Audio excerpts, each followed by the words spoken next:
Good evening, guys who've joined the space. Thank you very, very much. Of course, we are talking to you as Ugandans, both here at home and in the diaspora. Welcome to this X Space conversation, in which we shall be dissecting the Protection of Sovereignty Bill 2026. Specifically, we want to talk about the effects that this bill will have on the diaspora community if it is passed.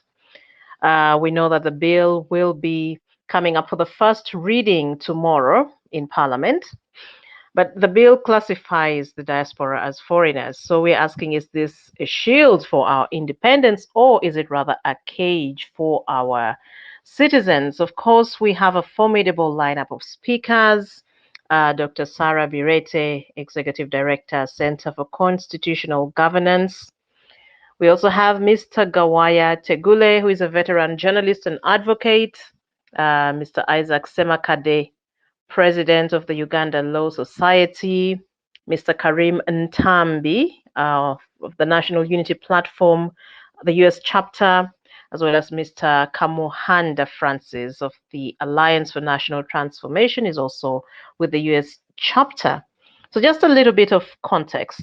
Um, the government has framed this bill, of course, as a measure to protect Uganda from what it calls harmful external influence. And the bill has, of course, caused a lot of uproar and a lot of concerns. There are lots of contentious issues or clauses. For example, Clause 2, which redefines the word foreigner to include Ugandan citizens residing abroad, including a number of you who are joining the space. So, what does this mean if a Ugandan abroad funds a local initiative or speaks out on policy issues back at home? There's also Clause 22, which of course provides a financial bottleneck. For example, it caps foreign funding at 400 million UGX per year. So anything above this amount requires written approval from the Minister of Internal Affairs. So if you're an NGO or a political party that is heavily reliant on diaspora funding, what does this piece of legislation mean to you? Also, on the bit of policy, it criminalizes promoting any policy not already adopted by the cabinet. Again, if you're an opposition political party pushing your manifesto, or if you're a CSO doing advocacy, how will this affect you? We're not to 4 billion shillings in fines for organizations and 20 years in prison for um, individuals. So, just very quickly, of course, I want us to look at the legal and constitutional integrity of this bill. And I'm going to start with you, Dr. Sarah Bireete. Of course, government is framing this bill as a defense of Article 1, protecting the sovereignty of the people. But you've also been very, very vocal, and you've also called for example, the reversal of NGO suspensions. What is your reading of this bill in terms of its claim or framing that it provides protection for the people? Do you think this, in a way, perhaps would legally insulate the state instead from the very citizens that it is supposed to serve? Well, thank you so much, Judith. And like you have shared in your opening remarks, if you look at the interpretation section, and maybe I could first take readers or viewers through, the object of the bill or the long title in the bill. Mhm.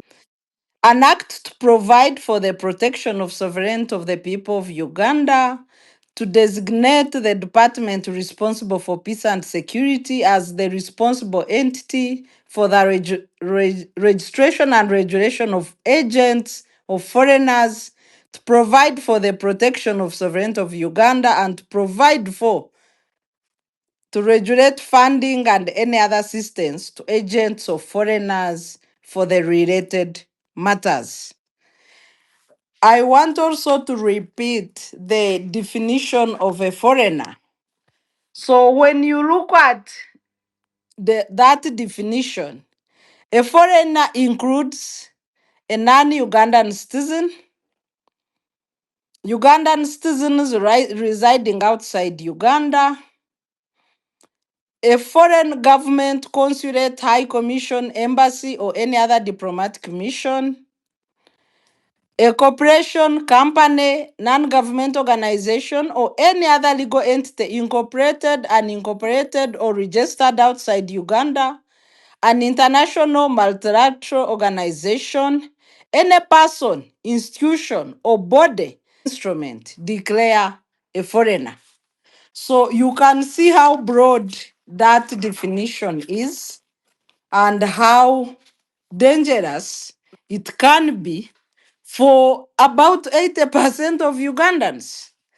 The same interpretation section now defines an agent of a foreigner.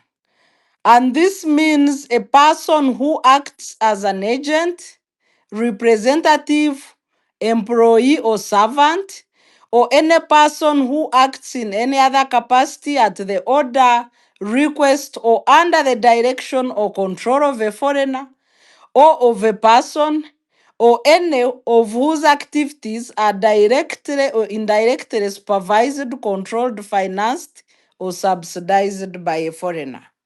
So these two categories, first of all, include automatically our citizens living outside Uganda are now defined as foreigners, stripping away their citizen rights automatically.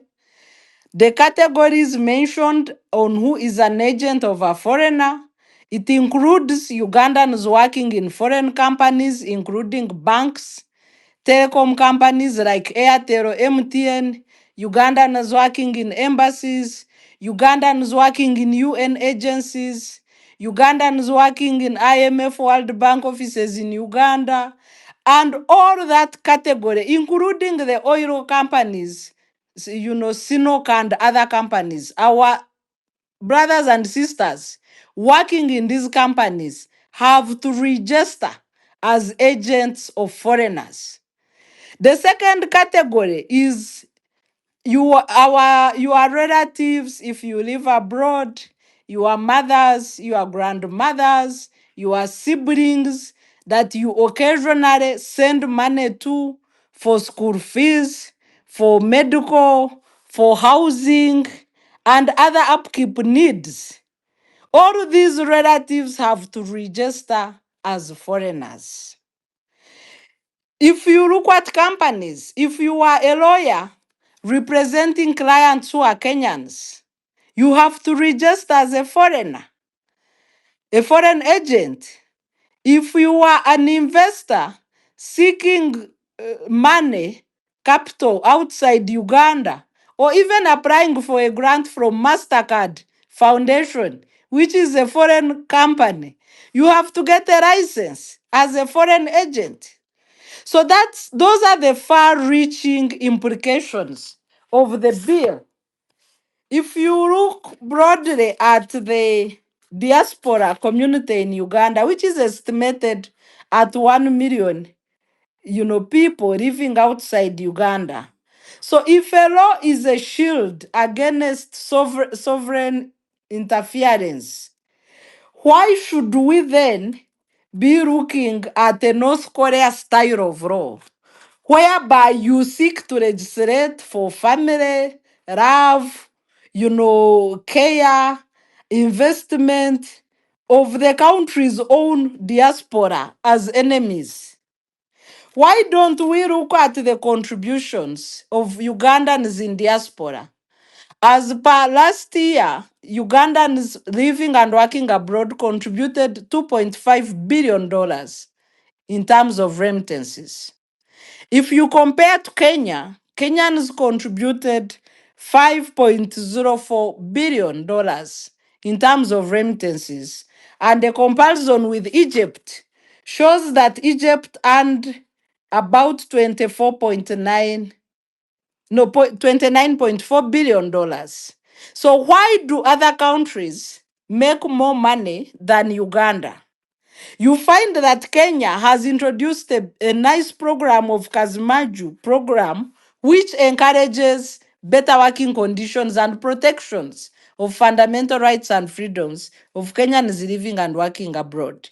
Egypt has gone an extra mile to liberate and create, remittance, foreign exchange mechanisms, create diaspora saving products, and a range of so many products that treat Ugandans in diaspora as a national asset, but not as a category to legislate for and criminalize.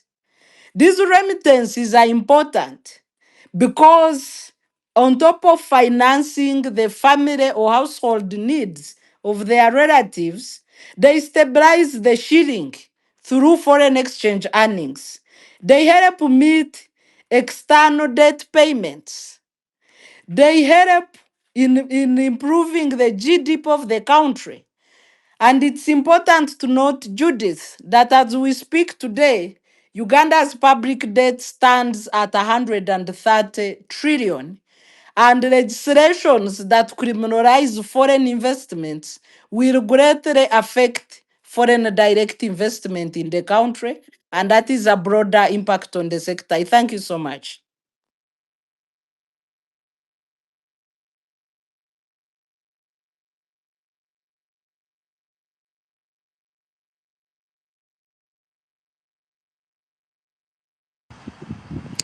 Thank you, Bireete, for that very informed analysis. Like you said, it's true. The diaspora is a big community for not only Uganda. Actually, if you go to AU, the African diaspora is marked as the sixth region of Africa, because today the borders actually mean nothing. We are in an integrated community. We are looking at a bigger world economy, a bigger wide area. So the borders, if anybody's creating like a legislature to limit the nationals on just the borderlines, I think is drawing us backward. It's not taking us forward. And that's something we should all be discussing and focusing on. What type of the future do we want? What type of a country is going? How is the country is going to facilitate our survival, our welfare, both economical and physical, even social, because we have intermarriages, we have friends, we have economic partners. So this bill touches on us, especially the diaspora community and everybody else, because tomorrow you don't know where you're gonna be. Even if today you are there in Uganda, where are you going to be tomorrow? Who are you going to be working with, and how are you going to be living your life? So this is a matter we should all be interested in, and how it shapes up going forward. And so this discussion is very important, all of us. And I would like to call upon Karim to speak. Karim Ntambi is NUP, part of NUP leadership in USA. And Karim, please come on.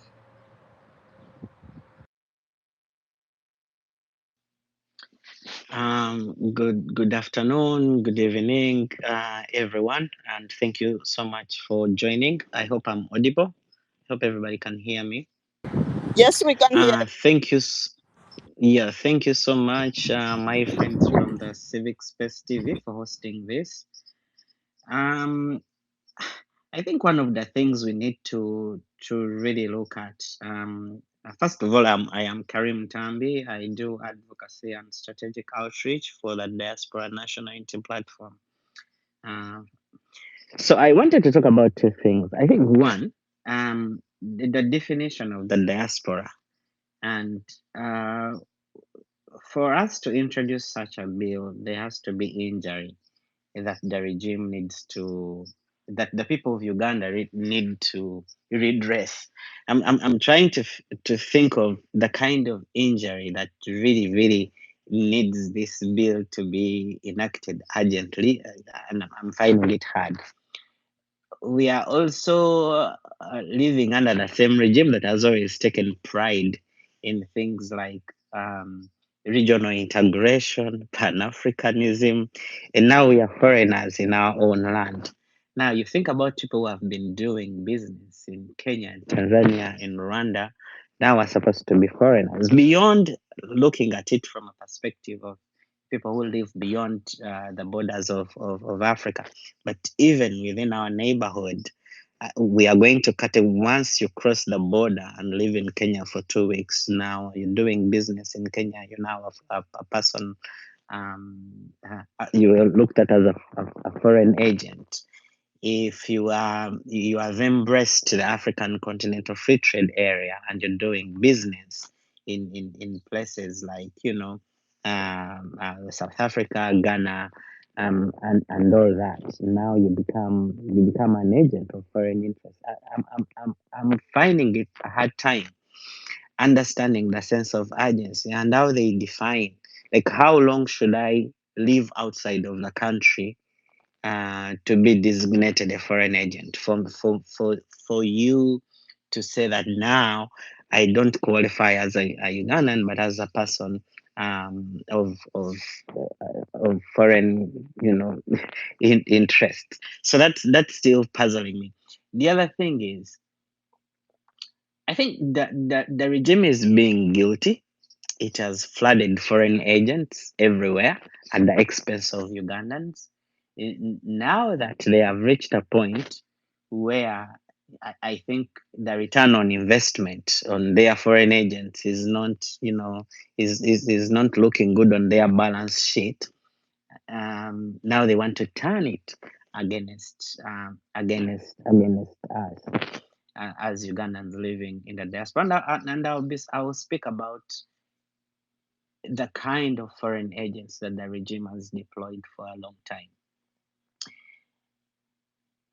I think starting in the early 90s, Uganda has worked with foreign agents, people who represent Uganda's interests in different places, in places like Washington, D.C., in places like UK. They have done that. And beyond the registered foreign agents that we know who do PR, who do lobbying work for the regime. Now they have also, uh,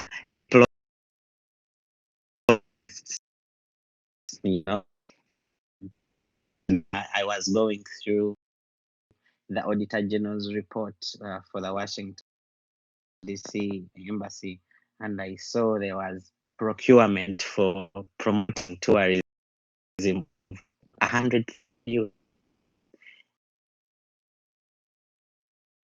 was not even in the official budget that had been given to the Department of Treasury in Uganda. So they have started deploying that. Now, because they are not getting the results from these agents that they have deployed, I think they feel like, okay, now let us make Ugandans feel like, okay, they are advancing interests of foreigners. We are targeting civil society organizations that, are working on human rights and democracy. They have targeted everything. So now they have resorted to the individual, but they are not talking about how much they have been spending on their personal foreign agents and the return on investment. I think in 1992, 1991, there was a time Uganda wanted to renegotiate a coffee quota. In the 1970s, Uganda used to have a coffee quota. Between 1972 76, Uganda had a coffee quota with the USA. And by then, Uganda was shipping 15,000 tons of coffee to the US. But after the Amin regime was out, that quota was cancelled. So for long, Uganda tried to do that. And in 1992, they hired a firm for 400,000 US dollars to get that working. That money was like thrown in a bucket. It didn't work. So during the early 2000s, Uganda also hired Rosa Whittaker. He was on a retainer of 50,000 US dollars every 6 months, and that ran, I think, from 2003 to 2015. Return of investment of all that money that had been put in that didn't really yield much. Although it silenced the voices that were talking about democracy and human rights. The rest of the things I think they needed to achieve were not yielded. Now that the tone in Washington towards Uganda is really changing, in 2016, Uganda hired Mercury Public Affairs for $250,000, and in 2020 they hired two. They had Mercury Public Affairs and Scribe Strategies, each one for $250,000 for 6 months. And these people became frustrated. I remember the time when Slavic had to terminate the contract of Uganda. By the time it terminated the contract in 2021, Uganda owed 140,000 US dollars. That kind of money they have been putting in. And after Uganda was terminated from AGOA in 2024, Uganda needed an entry point into Washington, D.C. again. Now, the previous administration wasn't okay with what was going on in Uganda. The reports on democracy and human rights starting from 2019 up to now have almost been the same. The reports changed the faces, but the acts of the regime have continued to be the same. So when this new administration came in, I think there was this kind of thinking that the regime administration is going to be on their side. So they hired their agent again, is a Republican operative, Joe Slavic from Scribe Strategies, for almost $250,000 for a contract of 6 months. And what would that money do? That money would maybe help them get reinstated into AGOA, make sure that what we went through in the 2026 elections is whitewashed, make sure that Uganda's memorandum that had been signed last year in July is put in effect. But when you look at the memorandum for deporting Africans to Uganda, if you look at that agreement, it has no teeth. It's like Uganda is just like, okay, bring people. If you bring them, it will look good on us, but it doesn't really show us what's the benefit. Where do Ugandans benefit from this memorandum? Where does the US benefit from this memorandum? And even up to now, when Uganda said this, it received some people from the US. Nobody knows where those people are. No, but no, the media center hasn't pronounced themselves on where those people are. No one can tell you that, okay, we received these refugees, we received them, and they are being, held at such and such a place at such and such an expense, because that has to be known. It's public. They are feeding on public these things. Has been putting money in so many agents across the board. But the return of investment does not equate to what they expected. I think they felt that given the kind of resistance that they have been facing in the diaspora, they need to cast a scare. Like, okay, let us scare them. Let us put this. Let us try to introduce this bill. But I don't know how far it is going to go, because the diaspora is broad. Once you walk outside the borders of Uganda, you're actually in the diaspora. If you're in Kenya, if you're in Rwanda, if you're in South Sudan, if you are all considered to be in the diaspora. So there is need for us to have this conversation, candid, truthfully, and honestly. And I hope that on this platform we get some of the propagandists or people from the regime come and help us justify the need for this. So thank you so much. Thank you, Kharim. I'll move to Mr. Gawaya Tegulle, but I'll circle back to you a little later, Mr. Ntambi, as the Advocacy and Strategic Outreach focal point for NUP for the US chapter. Of course, the NUP, like any other organization, relies heavily on diaspora mobilization and funding. When you look at clause 22 of this bill, which requires the minister's written approval for any foreign funding over 400 million UGX.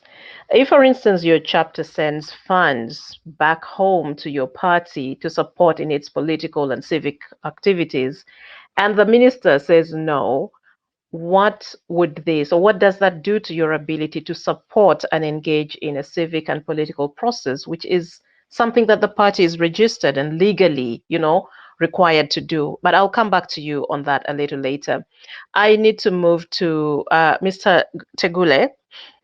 I would like to hear your thoughts also about this bill, but specifically, I would like, this bill criminalizes promoting policies which are not adopted by the cabinet. We are supposedly in a multi-party dispensation, and you'd assume that this is the very essence of an opposition party to promote alternative policies. With this current bill as it is, what is the implication for political pluralism or legal political thought in Uganda? Well, thank you, Judith. These are very interesting issues that we're raising, and I was born in the year that Amin took power, Idi Amin, 6 months after he took power, exactly. So every time I see things like this coming up, my mind just goes back to the days that we grew up under Idi Amin.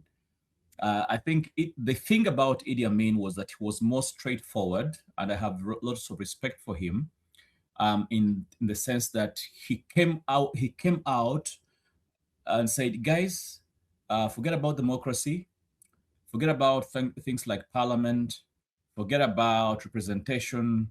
I'm your president till death do us part. So just sit down and do as you're told. Now, in doing so, Idi Amin saved us lots of things. First of all, he saved us lots of money. We didn't have to waste money on a parliament. We didn't have to buy cars for parliamentarians. We didn't have to pay them because they were not there in the first place. So the country actually saved money. He also saved us lots of time. In the sense that instead of having, wasting time debating laws in parliament, which will never work, Idi Amin would just wake up in the morning and say, guys, here's a decree. This is the new law on this particular issue, and we are good to go. There was nothing to discuss, really. Also, Idi Amin, you knew where you stood with him, because for him, he was clearly a dictator. There was nothing to pretend about. So he was forthright, and I respect that as well. Now, I don't even agree that Idi Amin did the right thing, but I have respect for the fact that he was forthright. He came out clean. There was no pretense. What you saw is what you got with the Idi Amin. For Museveni, you see, I'm seeing a repeat of Idi Amin, but in a different form. And I'm saying, why are even wasting our time and money as a country? Let's forget about elections. We didn't have elections in the days of Idi Amin. There was no election, there was no nothing, there was no parliament. And like I said, we're again saved lots of money through not having elections. So Mr. Museveni is wasting our time and money, because we're now spending on elections. We're spending, actually, democracy is a budget item in Uganda, without it ever being functional in the first place, and without any intent to have it as functional. So the dysfunctionality of the state comes at a huge expense. I think I would really appreciate if Mr. Museveni did what Idi Amin did. After all, they took power on the same day, 25 January, the same day, except that Mr. Museveni, I think, suspended the announcement until the following day. But you see, the effect has been the same, because I'm seeing exactly what we had under Idi Amin. The disappearances, the imprisonments, the abductions, the killings, the bloodshed. It's exactly what we had under Idi Amin. So this is therefore a reincarnation of Mr. Idi Amin. And for me, it would have, what we're saying, forget about the sovereignty bill, because all I'm saying is that his taking us in circles. Let's cut to the chase, like they say. Say what you want to say. Don't go around with sovereignty bills, sijui nini, tuambie ya kwamba, I don't want democracy anymore, and then we shall understand, because that is what the sovereignty bill is exactly saying. So whatever else you say about the sovereignty bill, we're saying he's taking a long road to full-blown dictatorship. And I'm saying there is no need to do that. Let's cut to the chase. Just say, guys, I'm abolishing parliament, I'm abolishing elections, I'm abolishing civil society, I'm abolishing everything. I just want me and my family to lead the country, and that will be all, because it's cheaper for us that way, and we shall have exactly the same effect. And plus, maybe we shall have time to work and get some real money instead of wasting time. Sijui, you are running for parliament, you're running for presidency, then you get shot, you get kidnapped, you get whatever. I mean, we shall spare ourselves so much trouble, because a sovereignty bill as it stands is simply going around in circles. I think there's something Mr. Museveni is trying to say, and is afraid to say it the way Idi Amin put it. But the two of them really were cut from the same cloth, just that one was more forthright than the other. So the sovereignty bill, therefore, basically cut short whoever is thinking about political participation, whoever think about political pluralism and all this democratic claptrap.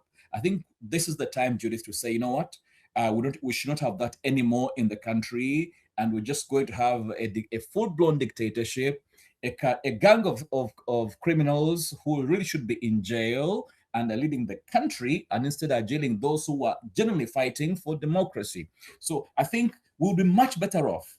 That is, whatever else we're saying is really detail, my friends. With a lot of respect, what we say, yes. But whatever we're saying is detail. The real thing is, Mr. Museveni is establishing a full-blown dictatorship, only that he's afraid to say so clearly. So that's really my position just now. But I'll say this before I sign out, Judith. Normatively, I'm saying normatively, a sovereign state has the right to protect itself. So ideally, the sovereignty bill would have been a good idea on another day, because we have countries that have taken the same path, but with very radically different modifications. Because a country must not do so by suffocating its own society. So the danger of this bill is not just the intention, but also the design, because you're confusing protection with control and sovereignty with silence. And therefore, we need, to just understand the full intent of what Mr. Museveni is trying to do: establish a full-blown dictatorship, but with the use of law. To window dress it as something that has been passed by parliament, but the long and short of it really is that he doesn't want any kind of democracy anymore. So we're getting back to the two boys of 25 January, one of 1971, the other of 1986. They're doing exactly the same thing, just in different ways. That's Idi Amin and Mr. Thank you. Thank you very much, Mr. Tegulle. Let me come to Mr. Kamuhanda, Francis. So, Francis, I hope you're there. Well, the ANC, Francis is with the Alliance for National Transformation, the US chapter. So the ANC, as we know, has always, maintained its position on institutionalism and law-abiding activism. But now we have a situation where the law itself now classifies members of the diaspora as agents of a foreigner. How does your chapter navigate supporting the party back home without necessarily exposing your colleagues here to all the risks, like 20-year prison sentences, etc., for unauthorized funding? Thank you, the moderator and the listeners. I think to begin with, I would say that we don't have a constitution. Why? Because when we had the 1995 constitution, and in Article 3, in Chapter 1, Article 3, subsection 2 was saying any person who singly or in concert with others by any violent or other unlawful means suspends, overthrows, abrogates, or amends this constitution or any part of it, or attempts to do so, to do any such act, commits offense of treason and shall be punished according to the law. So if we begin from there, Museveni and his regime, you well know. Hello? Can you hear me? My goodness. We hear you very Yes, well. We hear you very well, sir. Oh, yes. And his regime overturned this very constitution without consent from us, the citizens, who derive the power, because chapter 1 says the power belongs to the people, no consent and so on. So which means we are operating under a situation where there is no constitution. But again, if we must agree that this is a sound document, the constitution again in Article 3 gives us the mandate that we have to defend the constitution. And when we see such a sovereignty bill coming in, to me, it's not a surprise. The only part that I worry was I was always waiting for this. When is Museveni going to say that Ugandans are not Ugandans? And he defines that, and which they are defining in this. Because to come up with this sovereignty law and you classify a Ugandan who by constitution is classified as a citizen, because our constitution defines who a citizen is before it was overthrown by Museveni and the team or his group, who a citizen is. And then now you turn up and say, okay, if a person is outside of the country, has not relinquished their citizenship, has not sought for other legal citizenship in the countries where they are, or even went visiting. You can imagine if I visit Kenya and I'm coming back next week, as long as I step in Kenya, I'm no longer Ugandan. So I'm who? Is the law intended to make us stateless?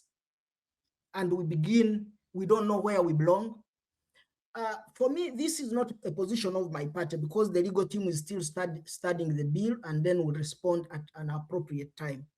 But I find it self-defeating that a country, in targeting individuals or a group of individuals, can just generalize or even decide to rape the constitution like this again.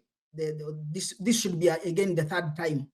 And then you begin introducing things that are completely useless without minding about who is going to be impacted. Let's leave alone the political activities that maybe I can support my party, and it is my right, and I will continue doing it anyway, regardless of these penalties they have put. It is my right to support the ideology, the values, or the party that I believe in. But it is also short-sightedness of the government, and that's what we have been telling people, that you can't come and do a collective punishment of all citizens. You have to first know how many people, for example, what is the role of non-government organizations, for example? What is the role of the people in the diaspora, apart from politics, that support the economy back home? What did they think about people who do business with the Ugandans, like foreign invest this amount and so on? You can't determine for me how much I should invest in a given country or how I should run my business. So for me, I think that number one, as Ugandan, we should continue fighting this law, even if it may be passed, but we should put our heads clear and saying this is not the right thing, because it is denying us citizenship, some of us who are outside of the country currently. It is introducing bureaucratic hurdles. It is suffocating further the civic space where we can be able to articulate and express our grievances in as far as leadership is concerned, because we are part and parcel, we are supposed to determine. Now, if we were planning to have a conversation that people in the diaspora can vote, it means by default, this bill will strictly stop the debate of how people in the diaspora could vote, because provided they have stepped outside of the country, they are no longer citizens. So I think this law should be fought in its strict sense, because it is restricting our freedoms of expression, our freedoms of belonging, of being part of Uganda. And to make matters worse, it risks abuse to be used as a political tool. How do you vest the powers into the hands of a minister? Is the one to determine whether Francis is a citizen of Uganda or not, whether Francis should go to jail because he has sent money to maybe the relatives or not. So what if I send money, for example, if a certain member of a political party is also at the same time my relative, and then because I have sent that member, and then you qualify me to have committed an offense and you are arresting me for sending money, for example, to my relative, it doesn't make sense. For me, I think as Ugandans, we have always fought such an uncalled for laws. We should continue being united and fighting it. Why is it coming when maybe other opposition leaders have been away from the country, when they have been mistreated? What is the fear? If you know that what we are doing or what the political situation back home is okay. So stopping us from freedom of association and supporting the ideologies that we believe in is far-reaching, and we are not going to accept that. Well, thank you. Thanks a lot, Francis. Kharim, I'm now circling back to you on the foreign agent level and the 400 million UGX cap on diaspora mobilization.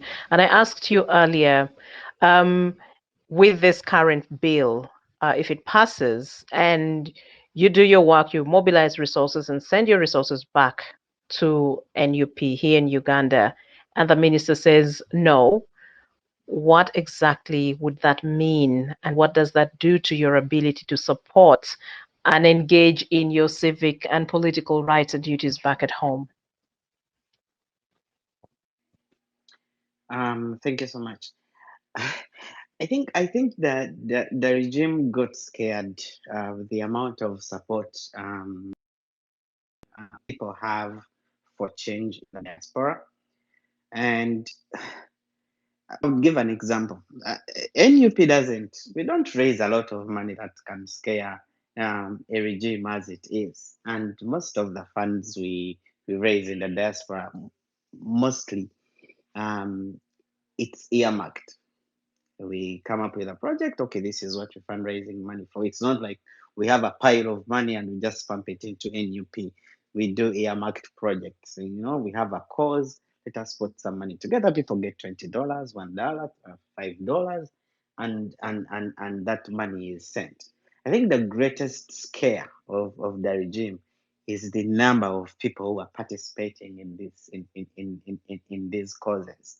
And for the regime, it might sound as if you're censoring people, but it could be a cause for people to rise up and stop this. Because what we are doing most of the times is work that is directly people. We have people that we have been supporting, such as children of political prisoners, our comrades who are in jail, those who are suffering long-term injuries that have been caused by the regime, paying tuition for these young children whose parents have paid the ultimate price at the hands of the regime. So such initiatives that we have managed to champion for quite a while. So the regime might look at it as a way of censoring us, but it could be a way of awakening Ugandans and rising up to the occasion and say, we are putting our foot down, and this cannot be sustainable. We shall not take this because these are our people. Just because we are in the diaspora, it doesn't take away us being Ugandans. unless they are going to monitor each and every money that is coming into the country and say we are going to stop it, which is going to also hurt the economy. Because if we send this money, let's say tuition, you're putting kids into school, you're helping sustain the economy. So unless the regime wants also to say that they want to put a stop on all foreign remittances that are coming into the country, I think that the bill remains counterproductive. It's really counterproductive on its face. If it needs to be revisited, or it needs sense of urgency for us having this bill.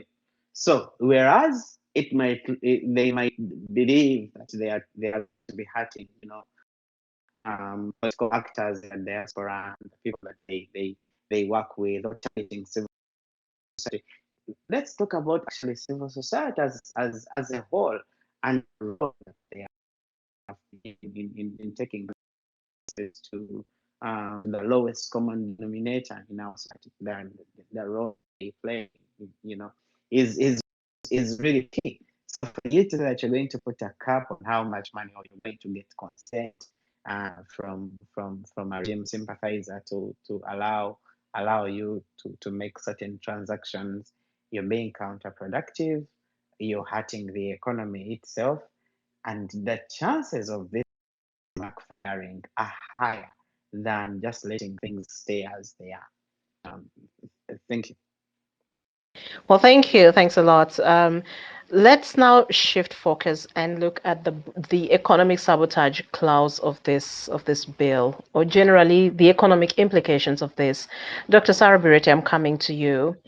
When you look at this clause of economic sabotage, but not just this clause, I want us to look at what exactly does the bill in its entirety mean for an ordinary average Ugandan who may not be even affiliated to any political party, may not be working with any NGO or civil society organization. What does it mean to them? What would be the broader implications to the average woman selling, maybe the average market vendor, the average border rider, just anyone who is outside this mainstream political parties or CSOs and so on? What does it do to them? You see, on the aspect of education and innovation, this bill will affect researchers in universities, will affect schools who receive grants from outside Uganda, will affect the digital and innovation economy or e-commerce, the fintechs, the people, for example, the creative industry earning from Spotify, YouTube, PayPal, Stripe on X, all those will have to register as foreign agents. So digital economy are all affected because their payments, most of them, other than the apps, made in Uganda, have to register as foreign agents if this bill is passed in its current form. If you look at culture and arts, you have the artists, the creatives, performing artists. I saw many of our musicians, for example, over Easter holidays, including Juliana Kanyomoza and others, going to perform in London and other diaspora areas. They have to register as foreign agents. If they are receiving money from their promoters in UK, in US, they have to register as foreign agents. If you look at the whole foreign direct investment architecture, unless an entity is exempted by government, you find that this bureaucracy will become unbearable for the country. If you have accountants, for example, our accountants working with the all big firms, which are premised in Kenya, they have to register as foreign agents. Legal practitioners, you are representing Equity Bank. Equity is premised in Kenya, KCB, all those people have to register as representatives of foreign agents. You have transnational business, traders coming through bringing goods, all our importers. They might find themselves on the list of foreign agents. If you look at, I used an example somewhere today. We export a lot of pineapples to Kenya and import recently a large scale of tomatoes from Kenya. So people engaged in this basic economic integration business, they have to get certificates as foreign agents. If you have people studying abroad, our children, now for you to interact with those children, people going for treatment abroad, people going for, the job creation, like I started with abroad, that's a whole range of the economic impact. But I want to speak broadly on the implications that are critical to the Constitution. For example, the bill provides that activities meant for government should be a preserve of government, and anybody seeking to influence implementation of government policy has to be authorized by government. And that's provisions under Article 186 of the Constitution and the sixth schedule of the Constitution. So you find that this is the most ambiguous clause that affects the right to participate in governance as enshrined under Article 1, 17, 38, and 72 of the Constitution. So the right of Ugandans to participate in their governance, the sovereignty of the people, as clearly expounded on in under Article 1 of the Constitution, government is seeking to replace this sovereignty with itself. Instead of government deriving authority from the people on how to govern them, the people will seek permission from government to participate in their governance.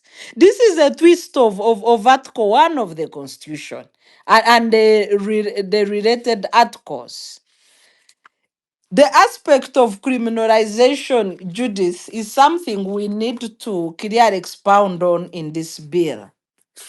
Because when the bill talks about, interference or activities that are prohibited, I'm looking for a particular provision. Prohibition of interfering with the operations of government under Clause 12. What does it mean?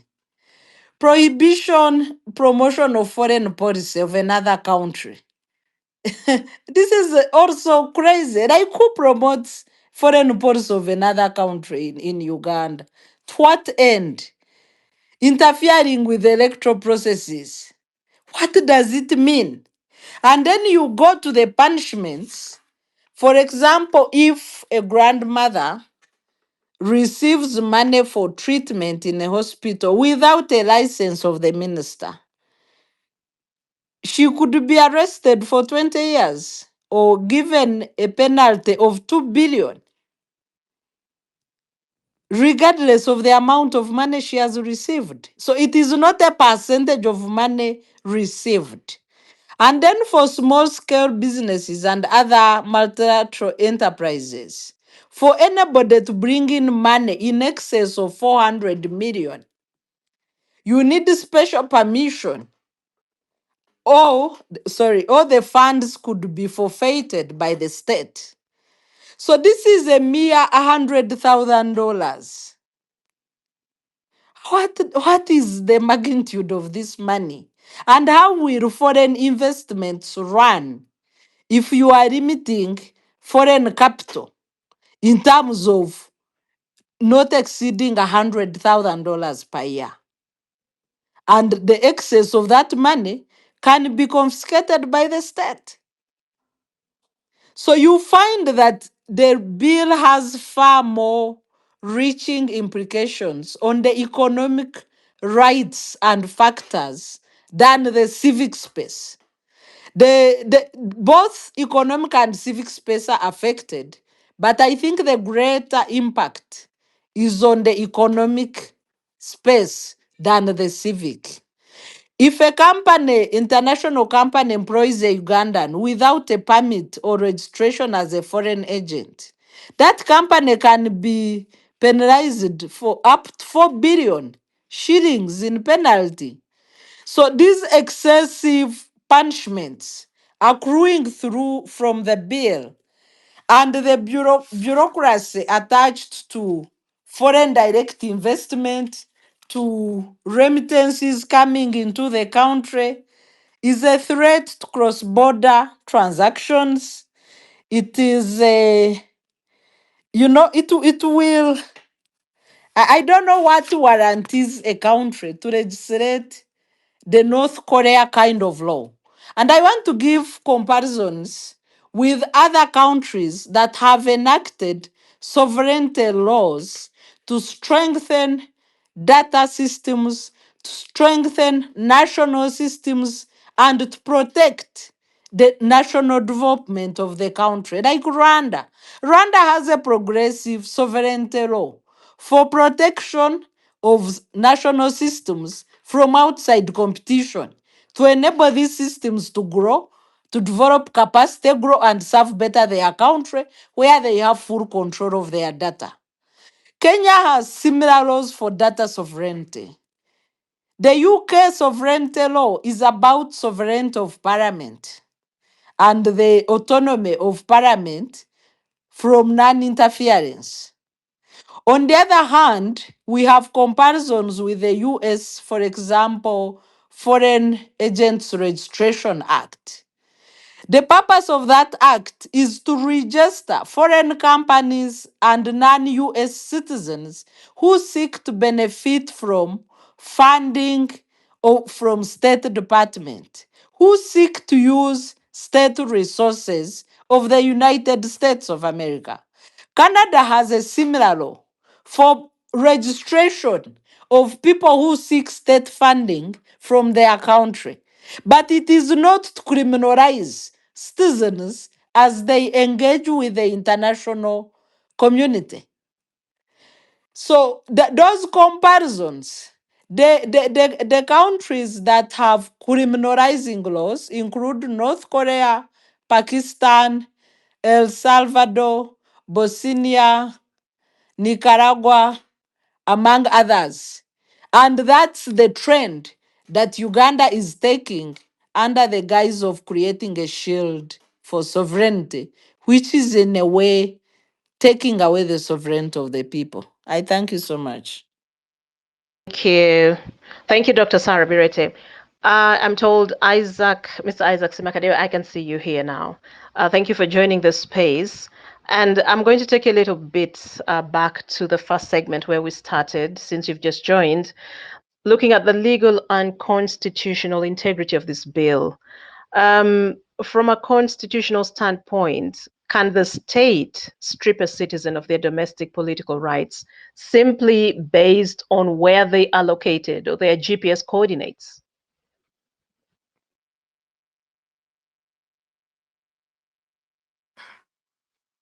Thank you very much, Judith. Please confirm if you can hear me now. Loud and clear, I can hear you. Okay.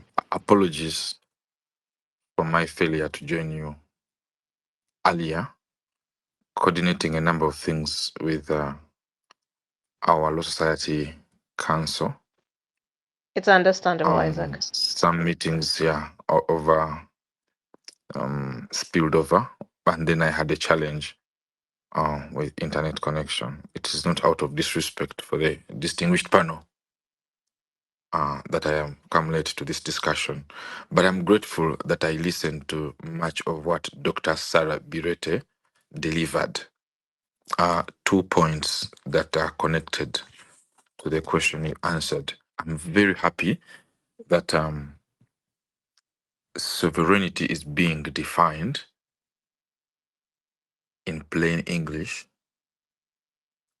as the citizen without more. That's exactly what it means. In fact, Chief Justice Willie Mutunga,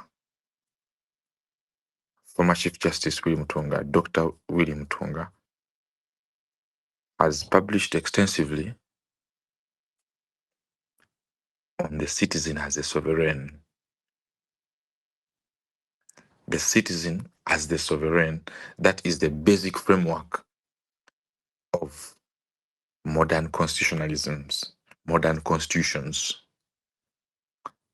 No wonder Article 1 of our constitution, which would have been a product of bringing together a committee of experts to provide us a draft, the Odoki draft. Then you have the Legal and Parliamentary Affairs, the drafting committee that Justice Kanye Hamba and other great lawyers chaired in the Constitutional Assembly Committee. They would have understood that their task was to safeguard the citizens'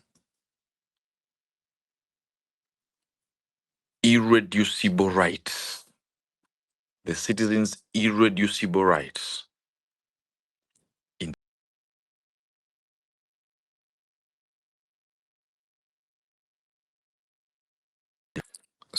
Article 1 is actually called sovereignty of the people. Sovereignty of the people. It is not a mistake. Now, in Kenya, they had this discussion, Judith. They called it the BBI case. The government of Uhuru Kenyatta proposed a constitutional amendment which was branded Building Bridges Initiative. And, they said, we are protecting sovereignty, and so on and so forth.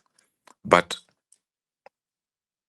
when it came into the courts, the whole conversation boiled down to one word all Kenyans remember, and all law students would remember, all lawyers would remember: Wanjiku. The courts asked that the Kenyans, when they wrote this constitution, they said such reforms are supposed to be initiated by a popular, by the population, by the people. So who are the people? So the constitutional courts defined the people. They said the constitution uses the words the people, the public, citizens, persons. Those are different words and they carry different meanings and contexts. So their inquiry was, what does the constitution mean when it says the people? The absolute conclusion was that the people means those who are not leaders. Once you become a leader, you are no longer among the people. Once you become a leader in the constitutional framework, you are no longer among the people. So the BBI initiative collapsed because its conceptualization, propagation, promotion, execution, and even its results, it will deliver goodies for leaders, for the elite, and not the people. The court said the people means Mama Mboga. Are these the concerns? Are these the designs by Mama Mboga? If they are not, did this come from? Can you show us proof that this proposal came from Mama Mboga? If it's not, government has no business touching the irreducible rights of Mama Mboga. I hope I simplify things, Judith. I hope I haven't run into my No, own. it's making a lot of sense. It does make sense. Yes. The other So, thing is, so so uh, you can wind up. Then I'll ask you another yeah. question since you came in late, and then we All open right. up So to wind to up this constitutional conversation, it comes down to the following: this bill is constitutionally uh, infirm. It is constitutionally defective. It's easy to take out. Its entire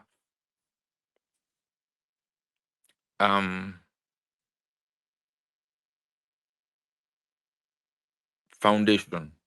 And the foundation, each act has a foundation clause. It has a heart and soul, you know. So this one concerns itself with sovereignty. Now, constitutional lawyers would argue, and they would be correct to say so, that Parliament has no power under Article 1 to make any laws under Article 1. If you're familiar with the Constitution, it provides short chapters. We are now Parliament shall make laws to specify which courts will exist and which powers they will have. So the constitutional framers kept moving article by article, saying, is this the last word on this issue, or do we leave some homework for future parliaments? That's how they keep writing the entire constitution. On sovereignty, they gave parliament no in. It's a closed door. Because when you change sovereignty, you've changed everything. It's no longer Uganda. It's no longer the deal of the people. So sovereignty is determined by the people in a plebiscite, in a referendum, in a constitutional assembly. Only a constitutional assembly can legislate on sovereignty, not parliament. The people are supreme. People of Uganda can decide that we now want to be Rwanda. Leaders have no say in it. We shall join Rwanda. We shall be part of Rwanda. It has happened in many countries. I'll give you the best example. It's called East Pakistan, which is now Bangladesh. It used to be Pakistan. And the people say that we are now Bangladesh. In Ethiopia, people just said we are now Eritrea. And in Somalia, everywhere, that is sovereignty. So sovereignty, you can't legislate on it. It is exercised by the people through their pulsations only. It's not something for Parliament to legislate. Parliament can't tell us that you can't be Rwanda. We shall say we have gone. We have gone. You have gone. You can't do anything. You just have to bring the army and we fight and we pay blood spills and we have gone. That's sovereignty. It is not the subject of legislation. So the government is trying, is hoodwinking you. Um, I want to close by saying that Parliament, if this bill is truly a bill of Parliament, it is presented under Article 79. Article 79 of the Constitution, the powers of Parliament, are to legislate on peace, order. That they don't tell them sovereignty. If they want to tell them sovereignty, they would have put it there. And on sovereignty. Am I with you, Judith? Or have I lost you? Hello? Colleagues, Judith, can you still hear me? We can hear you, Mr. Yes. President. we hear So you. the Yeah, powers of we're with you. the lawmaking powers of Parliament, the functions of Parliament, I'm reading here. 79.1, subject to the provisions of this Constitution, and that means Article 1. Subject to Article 1, for instance, the Parliament shall have power to make laws on any matter for the peace. Peace. Go and pacify Karamoja. Go and pacify. Peace. Order. Those of us who, they like picking us off the streets that we are causing. What do they call it? We are disturbing the order, of the markets, of the streets. We are causing disorder, public disorder. Those are, those laws, assembly and what. Development, PDM. That's development, academics, so many schools, that's development. and good governance, how to control leaders and check their greed. Are you Okay, getting me? Isaac. So, yes, I'm getting you. So Those are the only before we things on which Parliament can legislate. So Parliament wasn't given power to legislate on the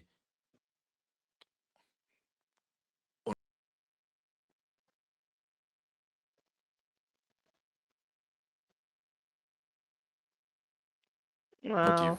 Let us use the brain. That Parliament was told you can legislate on what man can do with his hands or legs and what, but not the brain. Leave the brain for God for the time being. For the time being, don't legislate on the brain. If they wanted, they would have told you also on the brain you can legislate. Are you getting me? So if I was used to body parts, that's what it means. Parliament was not given any power to legislate on sovereignty because it's an impossibility. You can't legislate on sovereignty. Sovereignty is a matter for the people. Me and Karamaji, we agree and we say our program is to ensure that Karamoja is part of a greater Nilotic Republic. Well, And there's thank you. not the people of Kampala shall do. And that's Oh, sovereignty. okay. Thanks, Isaac. So For I just had instance, one last question for you because we really need to open up the space no for worries. other members to contribute. So the bill mandates that banks verify ministerial approval before they release funds. Do you think we are looking at a future where perhaps the banking sector becomes some kind of a de facto surveillance arm of the Ministry of Internal Affairs? It is already. It is already. Uh,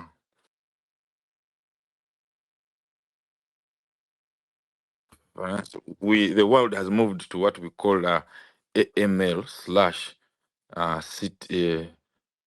CFT.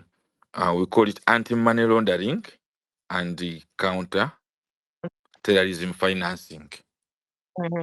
So yeah, so banking secrecy laws across the world. There's a big movement. We call it the FAFT.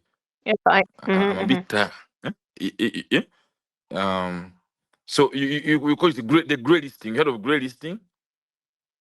I'm a bit yes, tired, yes. but and there are so many acronyms in this area. But let us call it anti-money laundering regime. So the banks are already subject to a reporting obligation. They have to No, report suspicious transactions and so on and so no, forth. So that do regime already you exists. think this is only going to get worse? Because yes, it is true, it's already happening. The surveillance is already there, but do you think it's only going to get worse with such kind of a When bill? you speak with a certain inevitability, this thing is an AI bill.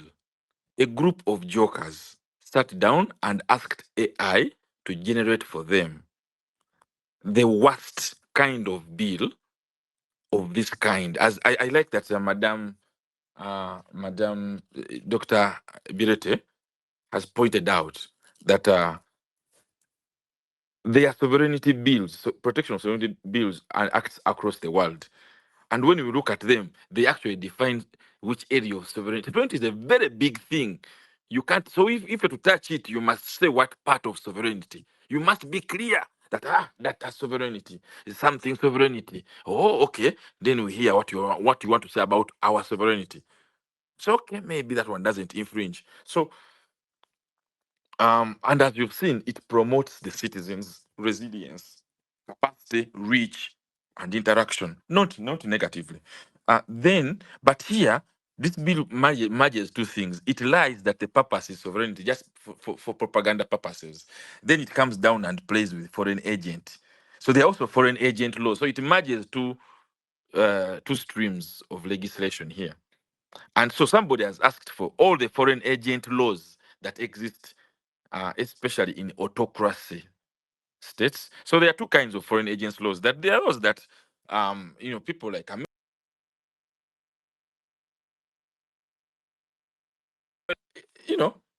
democratic regimes have reporting foreign and undemocratic and autocratic regimes also have. So somebody has said, well, get me only the the provisions, the worst provisions that autocratic regimes have under the title foreign agents, and put it in in terms that, look like a Ugandan bill. Thank you, Isaac. I think we'll have to stop there for now. I would now Yes. So we that's need to what it open is. this. Don't Thank speak you. of it with any inevitability, like it's going to be there. You must be able to Thank check it, and I think that's what I want to say for okay. now. Thank you. We do appreciate your All right. contribution. So we're now opening the space for anyone else who has tuned in who would like to make a contribution to this conversation. Just put up your hands and the host will, allow you speak.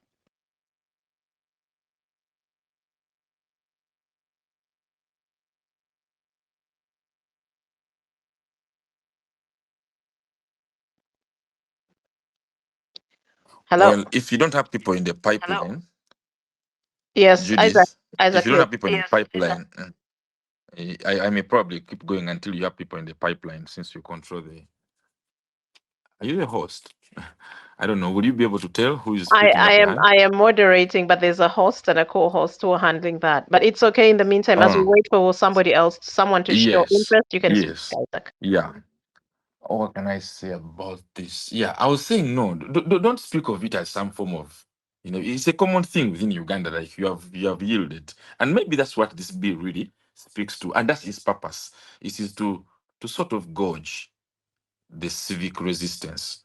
In council, in the Law Society Council, we have termed this bill part of the scorched earth tactics that the regime is using against the people. This is what it is. Dr. Taylor has been very detailed in who everybody is touched. When you call scorched earth is a word I learned that people don't understand many, but I think our people call it bush burning. In Uganda, okoche muli, like, just burn the whole plantation, burn the bush, literally. Maybe Museveni doesn't want any more bush. You just burn the bush and then they're all exposed. That's it. This is just arbitrary bush burning. Just burn the bush. Just burn. That's what it's doing. Is burn everything. Number one. But also look at the chronology. Before you see this bill, then you see CSOs being, deregistered and threatened. Their accounts are frozen. Then you have targeting of specific civil society leaders, Dr. Bireete, Dr. Zedriga, and most of the women. They're also now saying you are not beyond these scorched earth policies we've been doing. So the last 90 days are worth, in what context we've been studying, and what does that mean for us?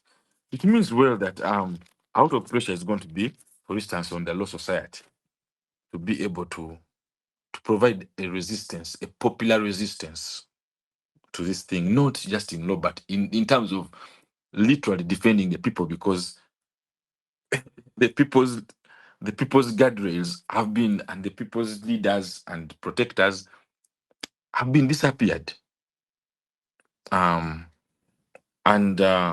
I feel sorry, for instance, like for the Financial Intelligence Authority, which has been doing very good work to bring to domesticate anti-money laundering regime in Uganda in accordance with the global system, FATF. Someone can Google what FATF. They have so many acronyms. I attend these meetings as part of the society leadership because we participate. We are responsible, for instance, we are supervisory body for professions that are likely to deal with suspicious accounts. But they have so many acronyms. So this work they've been doing deliberately, methodically, now they are being told that there's a super organ. Dora, what do they call it? A Department of Peace and Security in the Ministry of Internal Affairs. They are superimposing it on them. And that creates all sorts of inconvenience and harassment, onerous conditions. And then the bill doesn't stress what tests do you pass for you to get approval. It just leaves it, that will be for, it's completely Orwellian, one would say. Like, Big Brother will know. Big Brother will decide for you whether your application has been allowed or not, and the reasons, So for us who are legal advisors, we can't tell you. We can't tell you, okay, you're required to submit, but as to whether you can get approval, license, we can't tell what's the requirement. Then, of course, when it comes to the offenses, none of those offenses can pass our constitutional master. None. They are vague on the face of it, but also they are completely cynical in terms of uh, dismantling, conventional rights, the right to speak, the right to oppose your own government. Sarah, thank you for bringing it out very well. It is the people that the people, since the civilian is sovereign, together the people create a government to do for them work, to to do common services like a cesspool service. What, Judith? What's a cesspool service? National water and sewerage, because we all have toilets. So who is going to create a sewerage system for us? So we set us create somebody to create, to do pipes. If you go back to the village, back in time, London, and when cities became up, and there was a sanitation problem. So as we lived more and more in cities, we realized that we need to have sovereignty expressed in some form of of power centers. But those power centers are dangerous. They can come back like us at us, you know, and do this harm that you're now seeing. But then we are supposed to be able to keep them in check, even to dismantle them completely and say no. Let's go back to every man for himself. I will pour my sewage in the street. I will whistle as they used to do in London. They had the law say you shout thrice and then pour in the street. We can return to that. If the systems, if we've created it for ourselves are not working, we go back to what works for ourselves. So the government really is not, as Stella said, sorry, Dr. Bireete said, it's not it can't then turn around like a Frankenstein creature which we have created, and it starts eating us, devouring us, telling us your land is not your land, your home is not your home, your money is not your money, your job is not your job. I am the giver and owner of everything, including your citizenship, including your very, we were discussing citizen, the word citizen, and this thing, a lot of conversations are getting lost. When I saw this, I liked, well, diaspora citizenship is, in Uganda, we've not had a big discussion in the most recent times about citizenship. Maybe these things about provoke conversation citizenship. You can be the richest person in the country, but you're not a citizen. A citizen is that person who is given power to menace you, to be a menace, simply because the citizen, like you can't vote. Therefore, if you can't vote, you can't, that's a citizen has something. He may be poor, he may be hungry, but he must have some power against. Otherwise, if you're not a citizen, then you're in a colony. In a colony, there are no citizens, they are subjects. There are all these class systems, colonists, natives, settlers, and so on and so forth. So we celebrate citizenship. And we had once you left Uganda, we had denied you citizenship. Even in the constitution, it was in the constitution. We had to literally amend the constitution to say, wait a minute, these people cannot be denied citizenship. It's backward. It's wrong. But I think this generation never understood. That generation of those people never understood it. I would like to think that ultimately, for me, I think this whole process is going to test three things about our generation. This bill really is a check on the capacity to organize. What's these people's capacity? Someone wants to understand our capacities.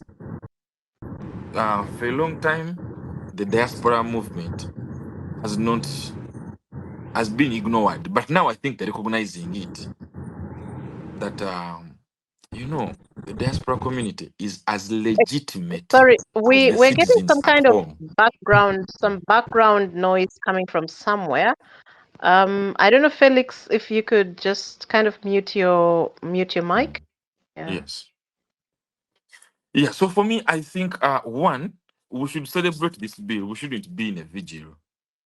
It is Uganda. These people, these elites, our rulers, are finally recognizing something that. Let me be more clear. It is in 2009 that we passed a dual citizenship law. So we had existed as a new sovereign republic from 1995, and for nearly 15 years we had denied your right. Let me the best example of Dr. Munini Mulera, a complete Muchiga from Chigezi. And I think he was the one who kept banging the table that why am I no longer Ugandan? Canada did not require me to denounce my Ugandan for me to become their citizen. They required no denunciation. But once I took up Canadianship, I am in limbo. Why isn't there a framework for Uganda to acknowledge that I'm still a Ugandan? Okay, Isaac, So I'm they told banged and finally. there's somebody Yeah, who please. wants to Please. talk. Dr. Kauma, I don't know if he's with us. But I was told he wanted to say something. Dr. Kauma, if you are Please. around, please turn on your mic and speak. Actually, this is the Kauma.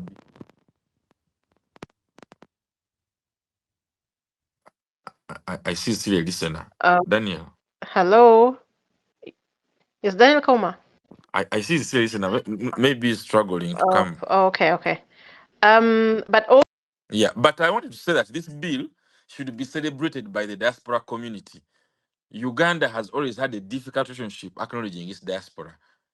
And I think that's because of the Moshi conference and that relationship. That because the Musevenis came from the diaspora to come and take power. And I attended a democracy conference in 2022, and we studied the history of post-independence movements. And we realized that the democracy movement all across the sub-Saharan had come from diaspora. You look at South Africa, for instance, you realize that they had to organize as a diaspora community to return and retake South Africa to the extent that they did. The same thing for Zimbabwe, the same thing for Angola. Like, we then realized, oh, wait a minute. We have been, like they say, there's some what was this advert which was saying, Orimu answer Mokuru Kunya. Wait a minute. Why did we ever live for Ugandans inside Uganda to believe that they can retake Uganda? They can't. There is no template for nationals in sub-Saharan Africa liberating themselves. The problem is that the liberators who came from the diaspora then became autocrats. And now we need to reverse this problem, possibly. So these people know. I don't know if you got that. Am I yes. complicating No, it? you're not. But I wanted us to also pivot ahead and look at the way forward, because we're on this side of the Atlantic. It's 12 a.m. So some people have also already had a long day. And of course, like I mentioned earlier, the NRM caucus has already endorsed this.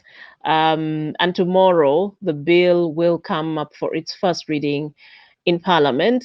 Is there any room for meaningful amendments, or is this a bill that we must just fight to have withdrawn entirely? And is it, how does that even? No. Thank you very much. We can't withdraw it. The bill is going to test this process. One, how we communicate. We are very poor at communicating. You can see, for instance, our first space here is in English, so local language. But also, how do we communicate to internationals? How do we? Because they're saying foreign agents. So how are we communicating? How do we organize and communicate? How do we sell brand Uganda? So that's something we need to think about. I haven't seen any Ugandan on CNN. We are not all out there. There's no, so that's what's going to cost. And the time they're giving you, of course, they're not going to do public participation to pass the test. It's also going to test something from a legal perspective. I wish Daniel can come in and everything. Yes, we have these political parties and everything and so on and so forth. But in the end, you realize that the only fight will be in court, plain and simple. But how have they been concerned about the integrity of your courts? I had a very big quarrel with, say, for instance, the NUP, which I can call the second attempt at a liberation movement in the last 25 years. We had 15 years of the reform agenda, FDC, and then we had 10 years of NUP. And our concern was, basically, before he was disappeared, as you know, me, I was a deputy legal advisor in FDC, and I can't leave that. And I told them that you have wasted 15 years and you haven't built a capacity to have mountaintop supremacy on rule of law. Raila Odinga, just across the door, did this very well. For you, you are so involved in Busepichi, walk to work, and that nonsense. But ultimately, this government runs by rule by law. They write even the fakest laws, and it takes us too long. We take too long to refocus on what they call the ultimate site of struggle. So you pray, but you see the first thing they did is they captured your judiciary, and we called you to that struggle. You didn't come. You didn't turn up.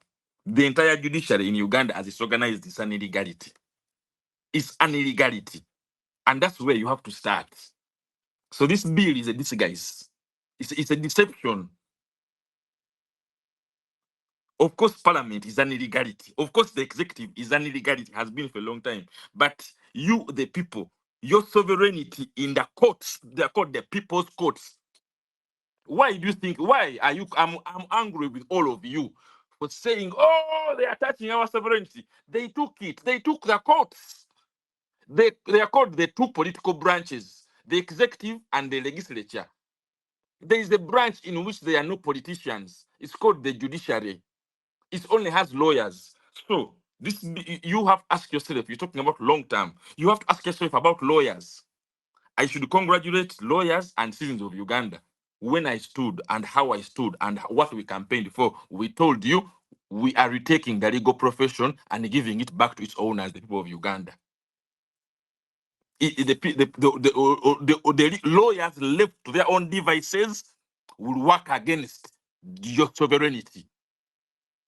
The legal profession is a transplant from England to come and grow colonial power, autocracy, dictatorship, neocolonialism, imperialism. Lawyers are on the front line for those things. If you don't discipline them and beat them into shape and tell them your citizens first, and if we catch you involved in anti-citizen behavior, we shall crush and spoil your law firm. But you keep saying, oh, top lawyer, rich guy, rich. Those people are supposed to be in jail, and you have no civic jail, and those people are not going to turn up on this law. You'll be surprised. I should here congratulate Philip Karugava for being the only senior lawyer in this country, who has put his credibility on the line and said this is wrong. Where are the rest? In every other country, the senior bar would come out and say this is not about the legal profession. It's about our heritage. It's about our as citizens first, and not just citizens, but the most privileged citizens, because we are not elected. We are not politicians in the executive or in parliament. We are the people. We are the pool from which we are the only pool of citizens from which Ugandans can get judges. The constitution privileges the legal profession extensively. It's the only profession which is allowed to make a branch of government. And you don't watchdog it. You must watchdog the legal profession ruthlessly, because when these battles come up, when the 2 branches unite as they have united in Chankwanzi,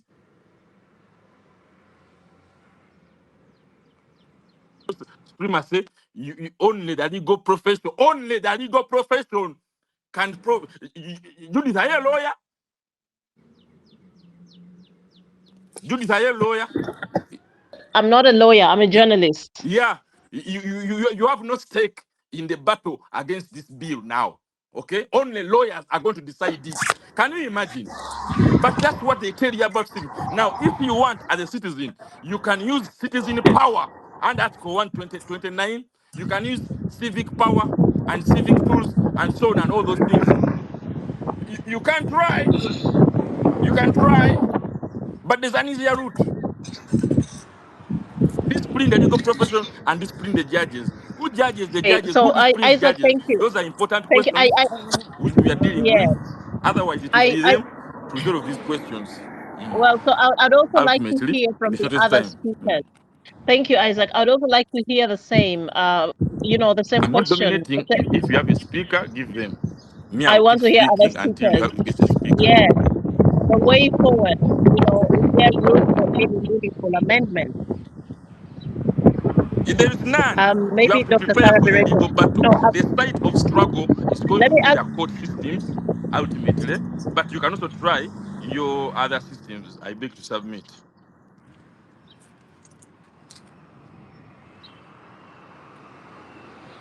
Yeah, thank you so much, So, Judith. And th- yes, I want to thank the president of Law Society for that elaborate submission. And of course, when you look at the way Parliament is presided over, especially by the current leadership, they don't, there's an echo in the, Isaac, I don't know if you could mute your microphone. Could you just kindly no, mute your microphone, please? it's It's, Miriam, I think. it's muted. I see Isaac's microphone is Can the on. host mute? Miriam, Can the host mute microphones? Judith, it's not my microphone.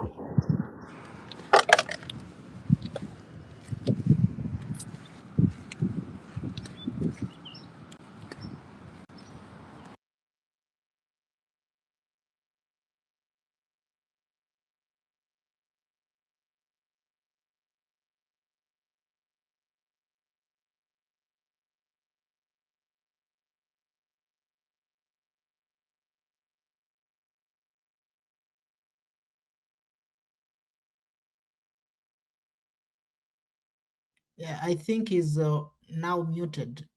Dr. Sarah Bireete, continue. Yeah, the host had muted us.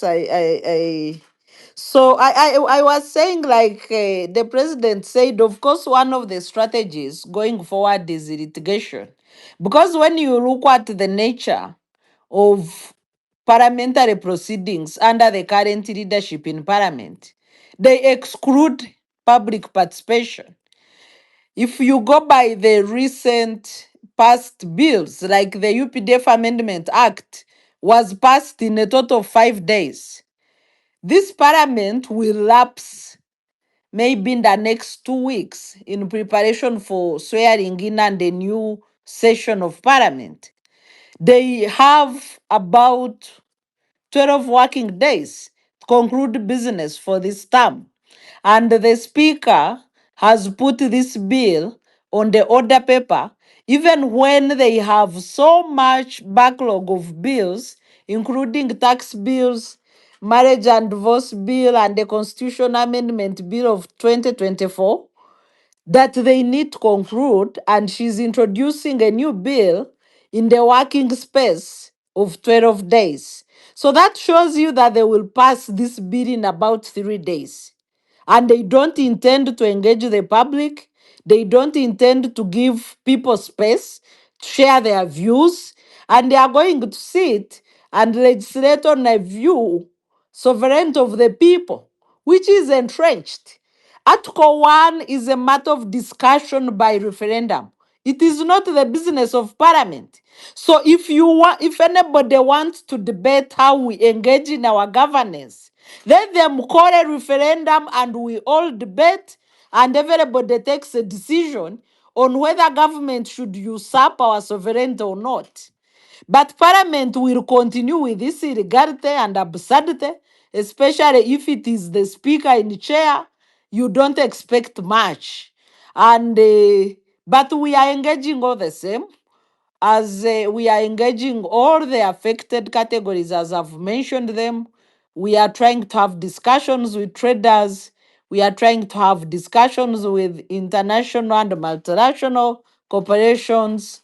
We are trying to engage the professionals, law firms representing clientele beyond Uganda borders. We are trying also to see if MPs can try to talk sense in the parliament, and other than contradicting the constitution, this bill contradicts the East African Community Treaty on Integration and the Common Markets Protocol on free movement of goods, persons, and services. It also contradicts the African Continental Free Trade Area, a protocol recently ratified by Uganda, among other countries. So you find that the need for control of consent, control of citizens, and what people can or cannot do has driven the government to an edge of, nearing madness. What can the diaspora do? Please write petitions. You have your diaspora agencies in your respective countries. You have a diaspora department in the Ministry of Foreign Affairs. You have a diaspora department in the State House of Dr. Uganda. Bireete, Yes, Dr. please. Bireete, Yes. let us be serious. Let us be serious. I had told you that this bill, if we are serious, is going to test our communication and organization. Let us not do what we have done before. Okay? We are not America, where people listen to our letter writing. Don't go there. Let us be So honest you with think our the people. writing of Let petitions us be won't honest work? with our people. Okay. Diaspora money is important for governance.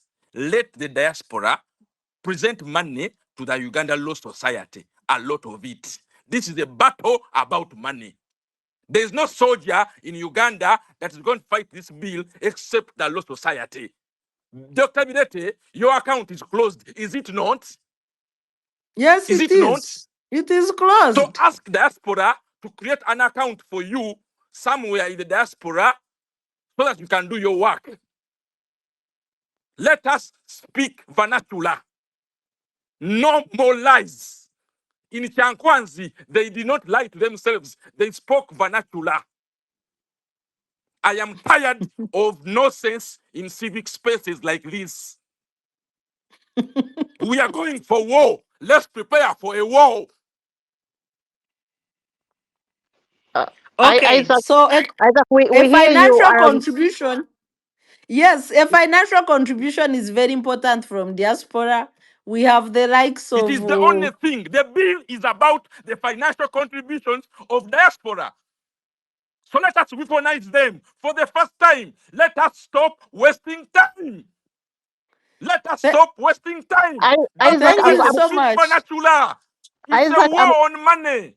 Isaac, I'm going to request you kindly to just allow Dr. Bireete conclude No, so that I could don't. also We are hear. in politics. We are speaking. Handle me the way I handle you. I'm giving you my time. I'll be doing other things. And I'll we never do, recover this time. no, we So appreciate your do not tell me contribution. that I'm wrong. Say thank you and I will stop. Bireete is my friend. I have corrected her. She can continue. Do not stop me. I am telling you the truth. I am the head of the bar in Uganda and I'm in the diaspora. I know what I lack and I know It what is, I need. no, we Yeah, thank understand, you so Isaac. We much. understand. Thank Thank you you. so much, Isaac. Money is very important because even as we try to mobilize, we don't have money. All our organizations' accounts are frozen. The accounts of the leaders are frozen. Of course, money is an important factor. And since we Money have is the members of only factor. diaspora, Bireete speak vernacular. Money is the only factor. It's a bill about money.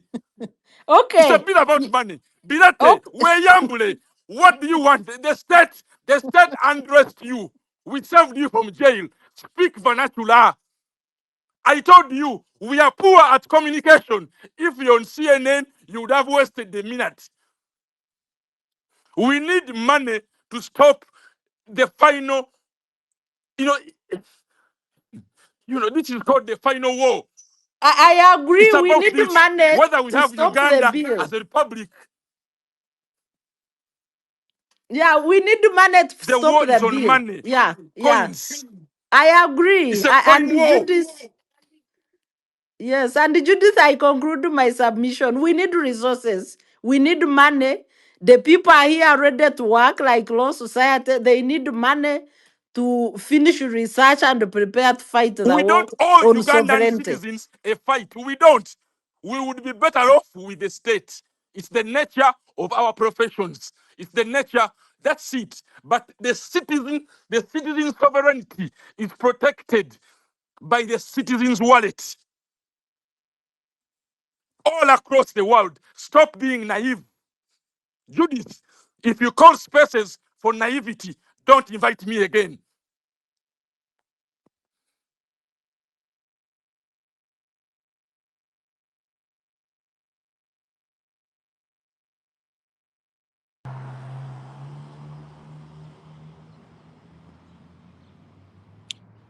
Judith, you Hello. can ask other panelists to conclude. I agree with Isaac that we need money, and that adds to the other action points that I had shared. Thank you so much.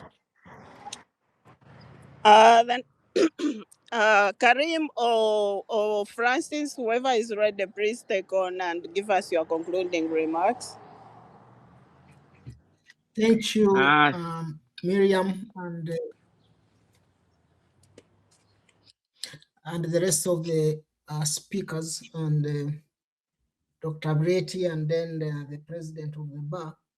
Yeah, for me, like as I had stated, we have gone through a series of the constitution being ripped up to where we have seen Museveni being the constitution or the law, and the law is himself.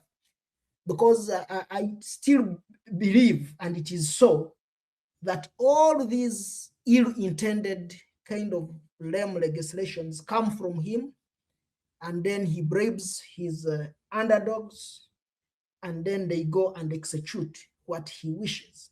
Because in 2005, that's what he did to remove the presidential term limit. Kahunda, I'm 2017, sorry for being a nuisance, removal of but I think I must be. This bill has nothing to do with Museveni. He lacks the capacity to think it and write it. I have told you, this bill has been written. It has been written by generative AI. Can you understand that? 10 years ago. Yeah, I get you. I get you, and I hear you. But I'm trying to look at whose interest that does it serve.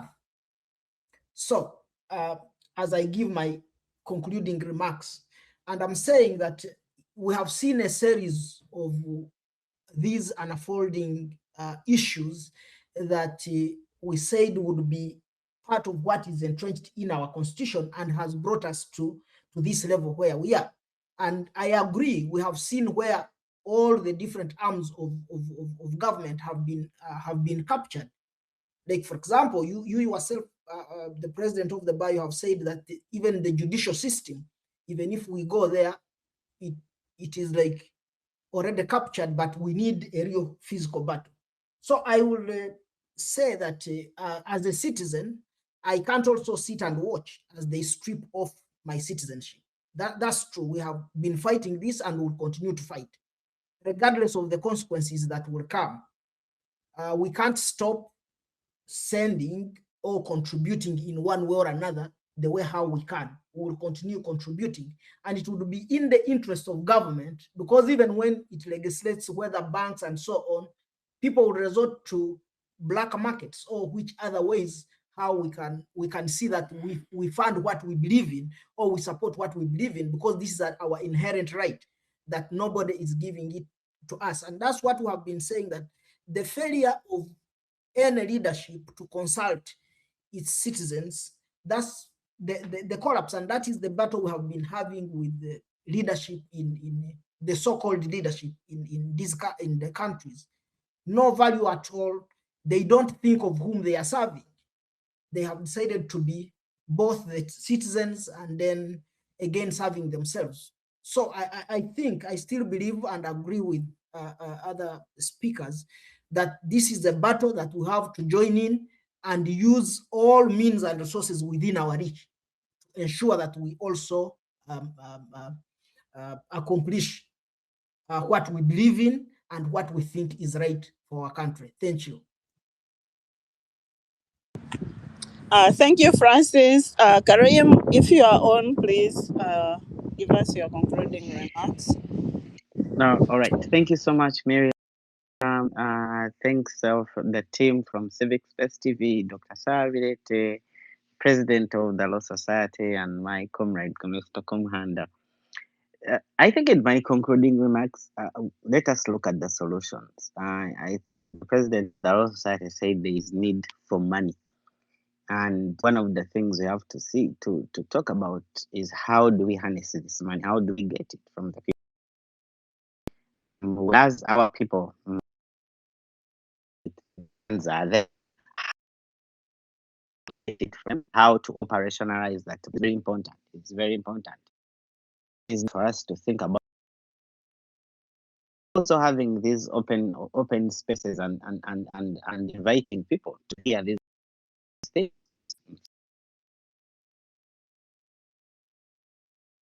So are privileged to be by conversation. So there is need for the lawyers and the people in the legal profession to come and create synergies with maybe people in the diaspora and see how we can work together to fight back. Because if the fight back is going to be done by the lawyers and the target is the diaspora, there is need for us to create a fight back. The other alternative, zero sum, where we do an ultimate call for the diaspora to put a halt on remittances for a given period of time to see how the regime responds. But ultimately, there is need to continue this conversation. There is need to bring all state actors, civil society, and the society at the front line. In the law society, we need you. But when it comes to looking for money, I think there is going to be need for us to work together and also create a message that brings people on board. We people in the diaspora, sometimes we it's not very easy to get the money out of us, but it takes persuasion, it takes redirection, it takes being on that to make sure each understands the need for these services, the cities that are needed to put things up from. And again, thank you guys. Another motion in the near future about this.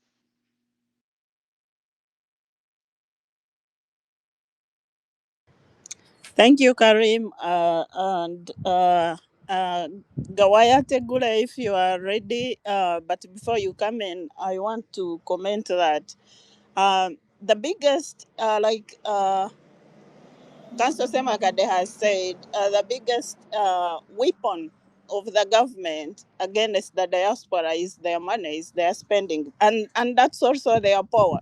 Because physically we are not on ground. We can't be there to control whatever is going on.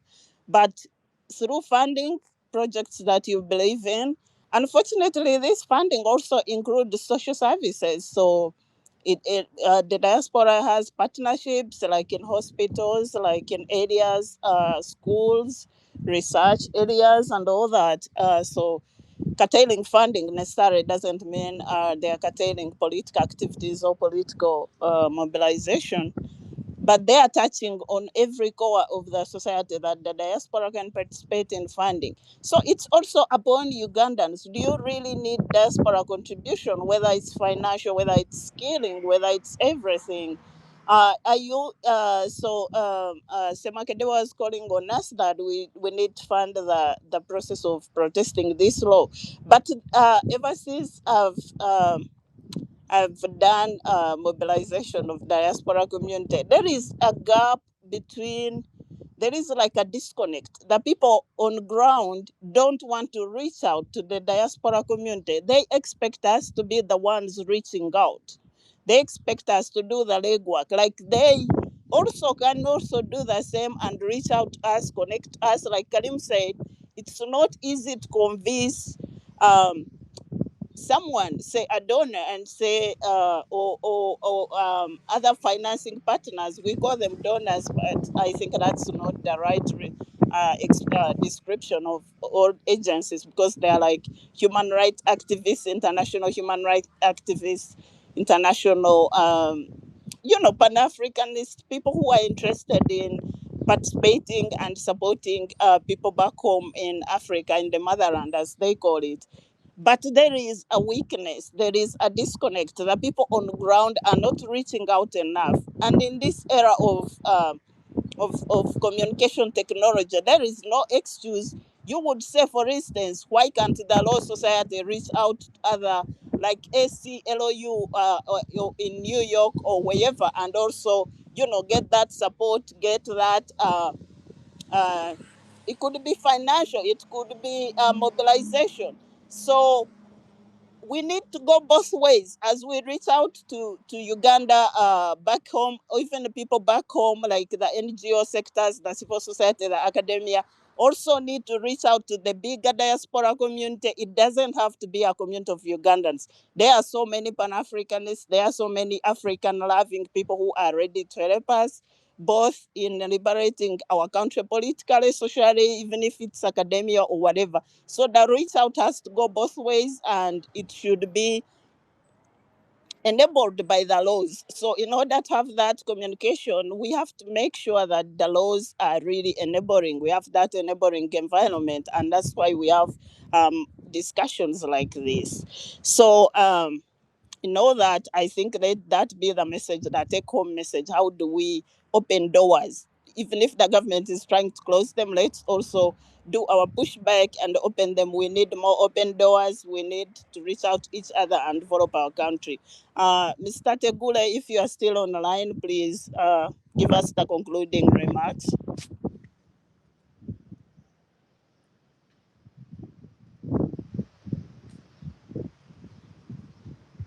I I don't. think Tegulle is not here with us, and yeah, we need to.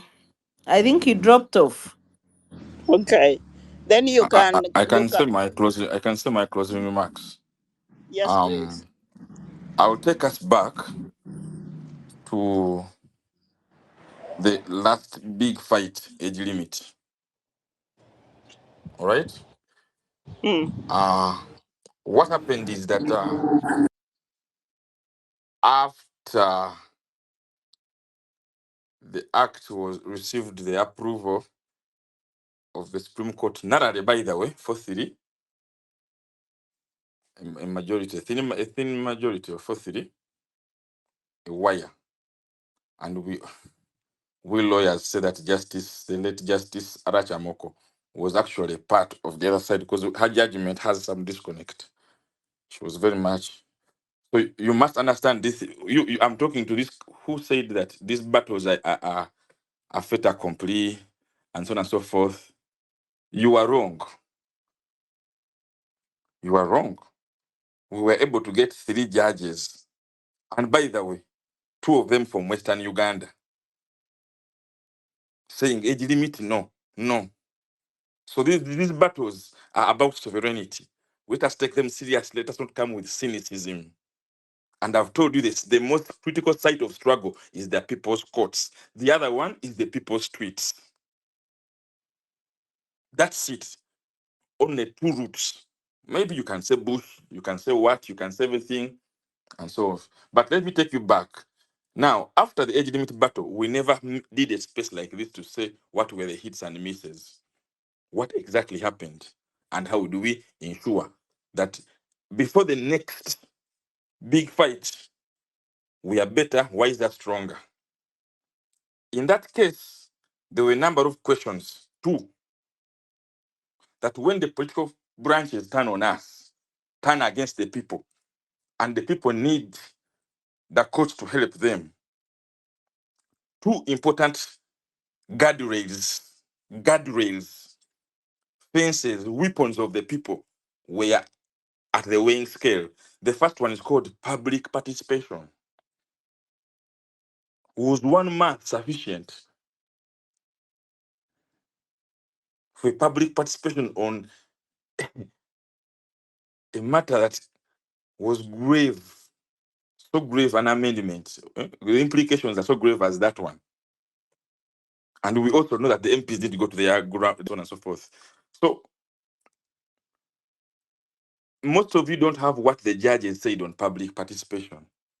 If I tell you what the judges said, some of the judges, like the former Chief Justice, who was the Deputy Chief Justice then, he said, the Constitution did not specify the quantity, the quality, the amount of public participation that must accompany lawmaking, including amendment of the process. So it's not the business of the courts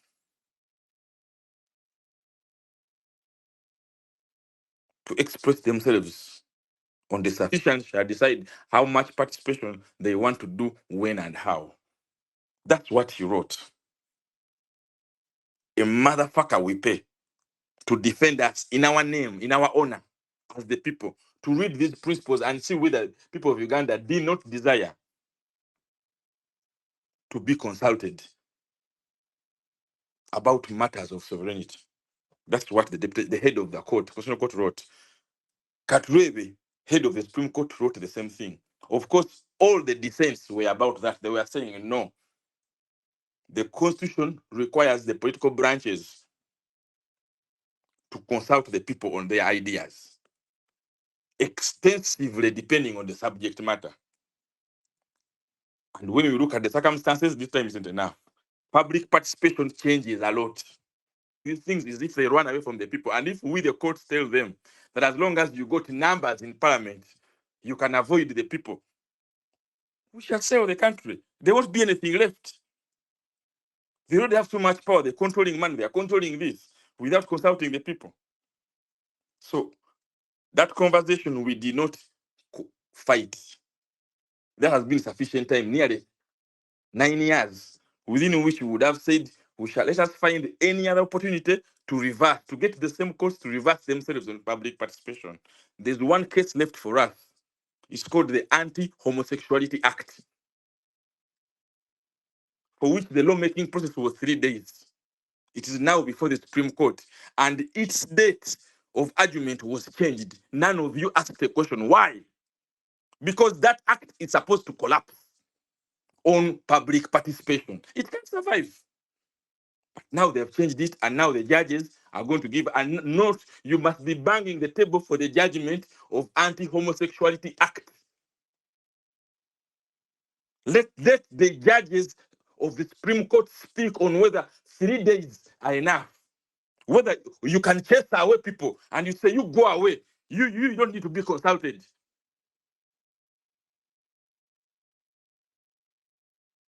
Are you following, Mariam? Practical things. If you think law is boring, go off the call. Go and sleep. These are practical guardrails. The guardrails of the people are not guns and bullets. Only the politicians control guns, bullets, and money. We only have principles. We don't have power. We have principles, and you must be warriors for principle. We don't have power. The elite, the ruling class has power, military power, political power, social power. We have principle to fight against power. So the principle of public participation, we lost it in age limit, and we ignored weak, low-lying mangoes to reverse that trial, that loss. We have one last opportunity in our lifetime. It's called the Anti-Homosexuality Act. So drop your biases. Whatever you think of the Anti-Homosexuality Act, it is now our savior. It is now our savior. Otherwise, the political class will have us for lunch, for supper, for breakfast. They will finish us completely. We shall cease to be citizens in our own republic. It is upon the people you call the gays to save us from this quagmire now. They broke sovereignty law to pass the Anti-Homosexual Act. You did not say anything. Now they have come for your money, your livelihood, your speech, your dignity, your citizenhood. And you're saying you're so concerned. That cynicism has got to end. I want to give that point. The second point the second guardrail was called violence. Violence during lawmaking. It is the point on which the judges were split. If there has been violence in parliament, outside parliament, because of the law, is that still a law that is in accordance with the norms and values and aspirations of the people? Because the people can't do violence. They're not the ones who did violence. The people's violence ends the regime. If we walk up and burn parliament, the regime is over. That's how they did it in Burkina Faso, 2014 and 2023. Ban parliament, ban the executive.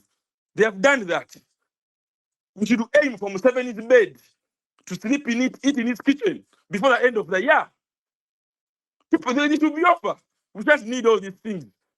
I tell law, I tell argument, I tell no, we won't need them. We should choose the sites of struggle as a people. In Sri Lanka, they chose the site of struggle. In Nepal, they chose a site of struggle. In Bangladesh, they chose a site of struggle. What is our site of struggle? Dr. Bireete, I like you. I like everything you have invested your life in, but those templates don't work. We must now see what has worked for others. The regime is much better in recognizing patterns and trends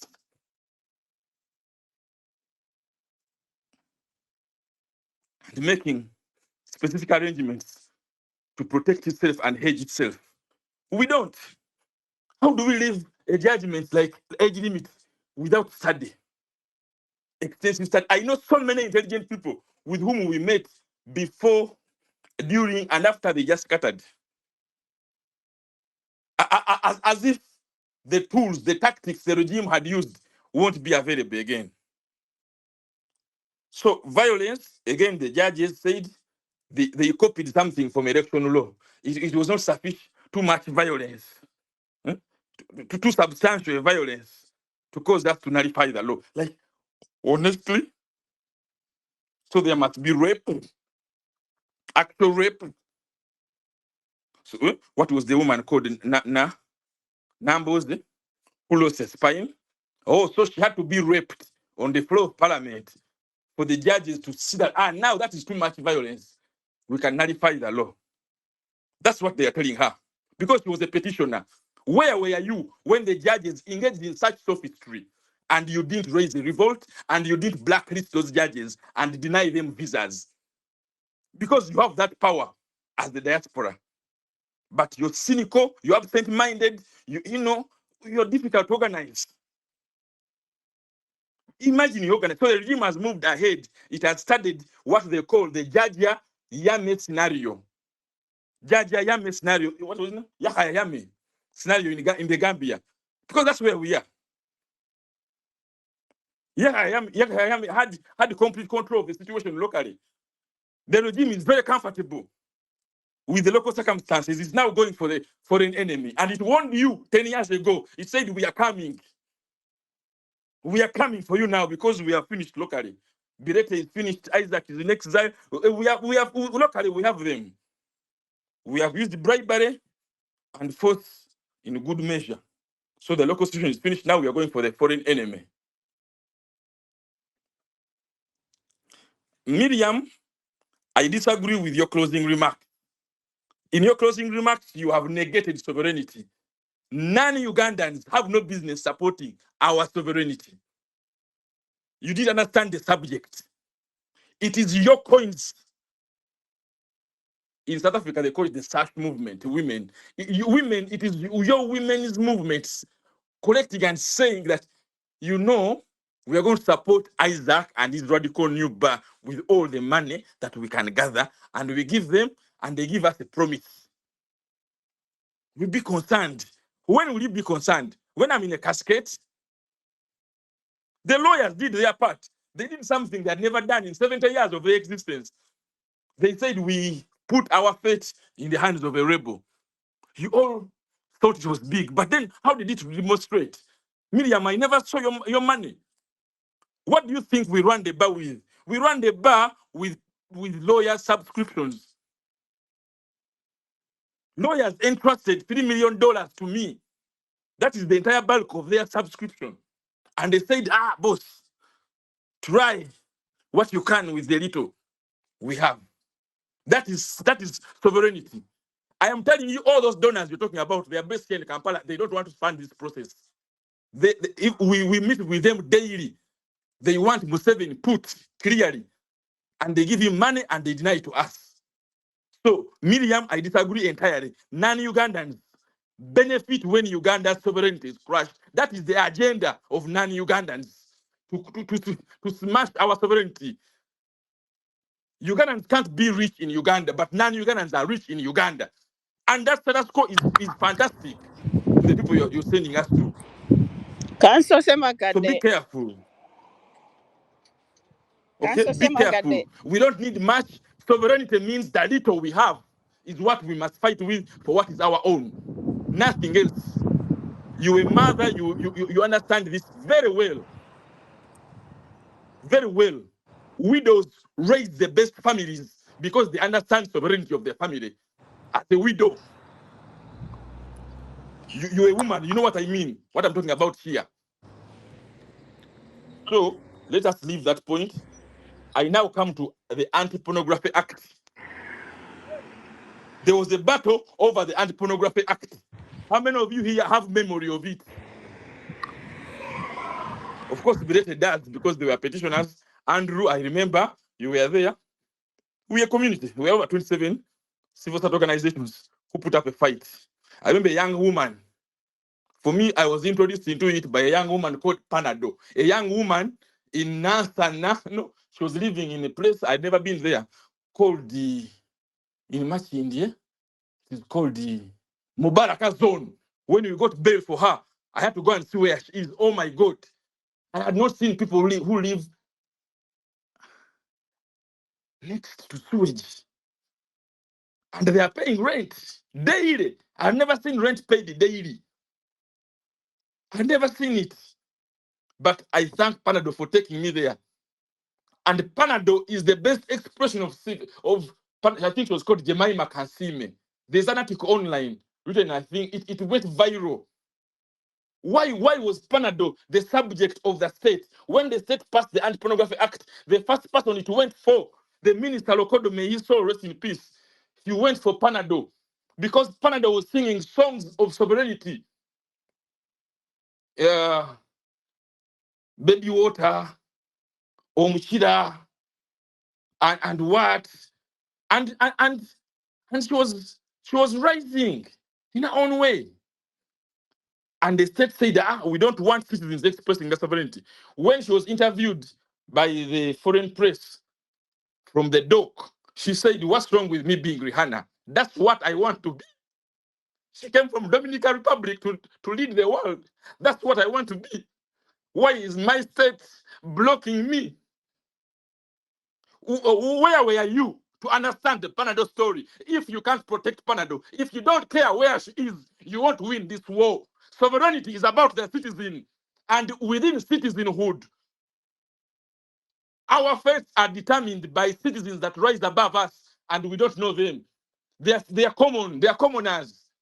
Panado was a deliverer for our citizenhood. Anyway, what happened in the Anti-Pornography Act? The entire act, it had many things it created, but ultimately, despite all the complaints we raised against it, the Constitutional Court judges who were headed by Justice Egonda Ntende said that this act would collapse if we resolved only one question, the definition of pornography in section 2. Because the whole act is based on the definition of pornography. It is prohibiting pornography, pornography this, pornography that, pornography this, pornography that. So they said the state definition of pornography couldn't pass the constitutional test. Therefore, the entire act became dormant. And that's why it can't be enforced. I laugh at my friends who used to be on the anti-pornography committee. I told them that their committee had been disbanded because how can you be an anti-pornography committee when pornography has been declared null and void? What is the justification for sending you money? So you use the same thing. For those of you who are very worried, don't be so worried. This act has the same thing. It has definitional problems. So when we attack the definitions, the acture, after all, it just crumbles. They become like words. You know, a pack of Lego, it just collapses. So we must understand we must speak out the relevant definitional terms, definitional areas on which, like stools, like a table, it stands on 4 legs. We must understand the 4 legs clearly. And that's the work that is to be done. You can make your noise. You see, you people, you like to think that spaces contribute anything. No. The real work is off the space, in rooms where we allow the rest of the world to pass us by as we fight for the citizen. That's the real work. I am tired of exhibitionism. I have always fought exhibitionism. Who talked most? Who talked most? That does not change anything. We must understand like it was with the Pornography Act, we must sit down with this thing and say, where does it entirely collapse if we attack? When we did the Sarah Nyanzi case, we looked at computer music. I said, where do we attack? How do we represent Sarah Nyanzi properly? How do we represent any other person? Because Sarah was concerned that don't represent me, Isaac, represent Uganda. Represent the most, create a defense. Me, I'm sacrificing myself for the least privileged. After me, I want there to be nobody tried. That's how we are pushed to understand that we have to attack Section 30, territorial jurisdiction, sovereignty. There was a clause at the end of the act that the government of Uganda should never concern itself with what Ugandans do with the computer outside the boundary of Uganda. That's called sovereignty. The power and reach of the government of Uganda is at its borders. You can't legislate beyond your borders. That's the Nyanzi case. You're all here, you have no memory of it. Yet it contributes to your sovereignty. Let us continue. Financial contribution. Sarah Bireete, I want you to copy the example of Hanifa in Kenya around the Gen Z revolution. You cannot do revolution today without money, and we don't need much. So in Kenya, they did something called Muchanga, and Hanifa was the accountant. Be our Hanifa and open for us our Muchanga account, and we start putting money there. And you, Bireete, the executive director of Center for, you direct where that money goes. That's called sovereignty. We appoint you here and now. We resolve that we have resolved to open an account for this defense, a legal defense fund for sovereignty. The protection of sovereignty, legal defense fund. We write the trust deed. Appoint me here and now. I give you the trust deed. We publish its documents tomorrow. They write their bill, we write our trust, and we operationalize our trust. We elect our trustees. Let us organize. Let us organize. Let us stop agonizing. Bireete, I Right. appoint you chairman of the trust fund to protect sovereignty. Call Hanifa in Thank, Kenya and understand how they did it, and we finish. That's your task for next week. Stop okay, academicism. thank you so much, Mr. President. And it's good you've offered to write the trust deed. And I think we should, I will give this task all my best to mobilize funds, mobilize citizens to fight for their sovereignty. Yeah, I want to close by saying this bill targets our diaspora, brothers and sisters. For the first, welcome it. For the first time, the spotlight is exactly back on you. You're out of the cave now. You've been recognized. The state has told you exactly what it feels about you. It means that the state wasn't entirely happy. The regime wasn't entirely happy with the compromise that was forced on it in 2009 when it created the dual citizenship law. And that's why it delayed to pass regulations. And I see your complaints about it. It's easier for non-citizens to come and become permanent residents, even to become citizens, than for our citizens who left to enjoy and maintain citizenship. So that calls for the following things. You have to stop being cynical, you have to stop being naive, and you have to stop gazing, stargazing, celebrity gazing, concert gazing, scrolling. You have to stop being scrolling, you know. These are the things on which you waste your time. You are so far from Uganda. Be radical. That is what other countries are doing with their diaspora communities, and you see them.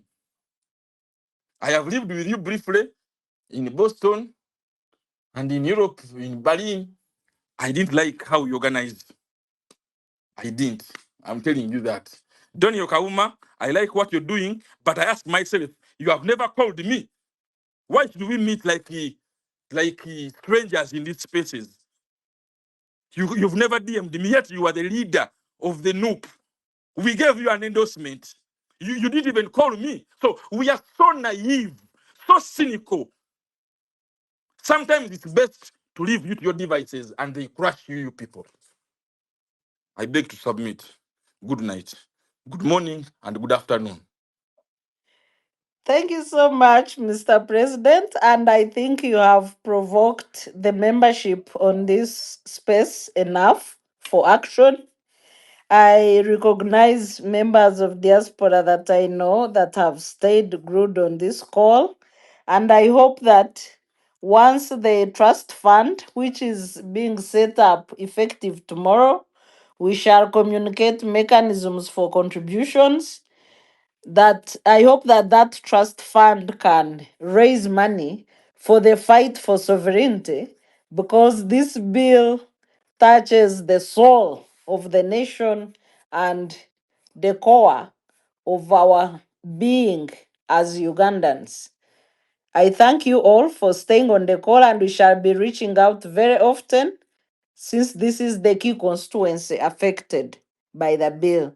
Thank you so much. I think Judith and Miriam dropped off along the way. Thank you so much, fellow citizens. This is our fight. This is a call for our generation. Let's stand up to the occasion and do what is expected of us as the leaders of the moment. Thank you.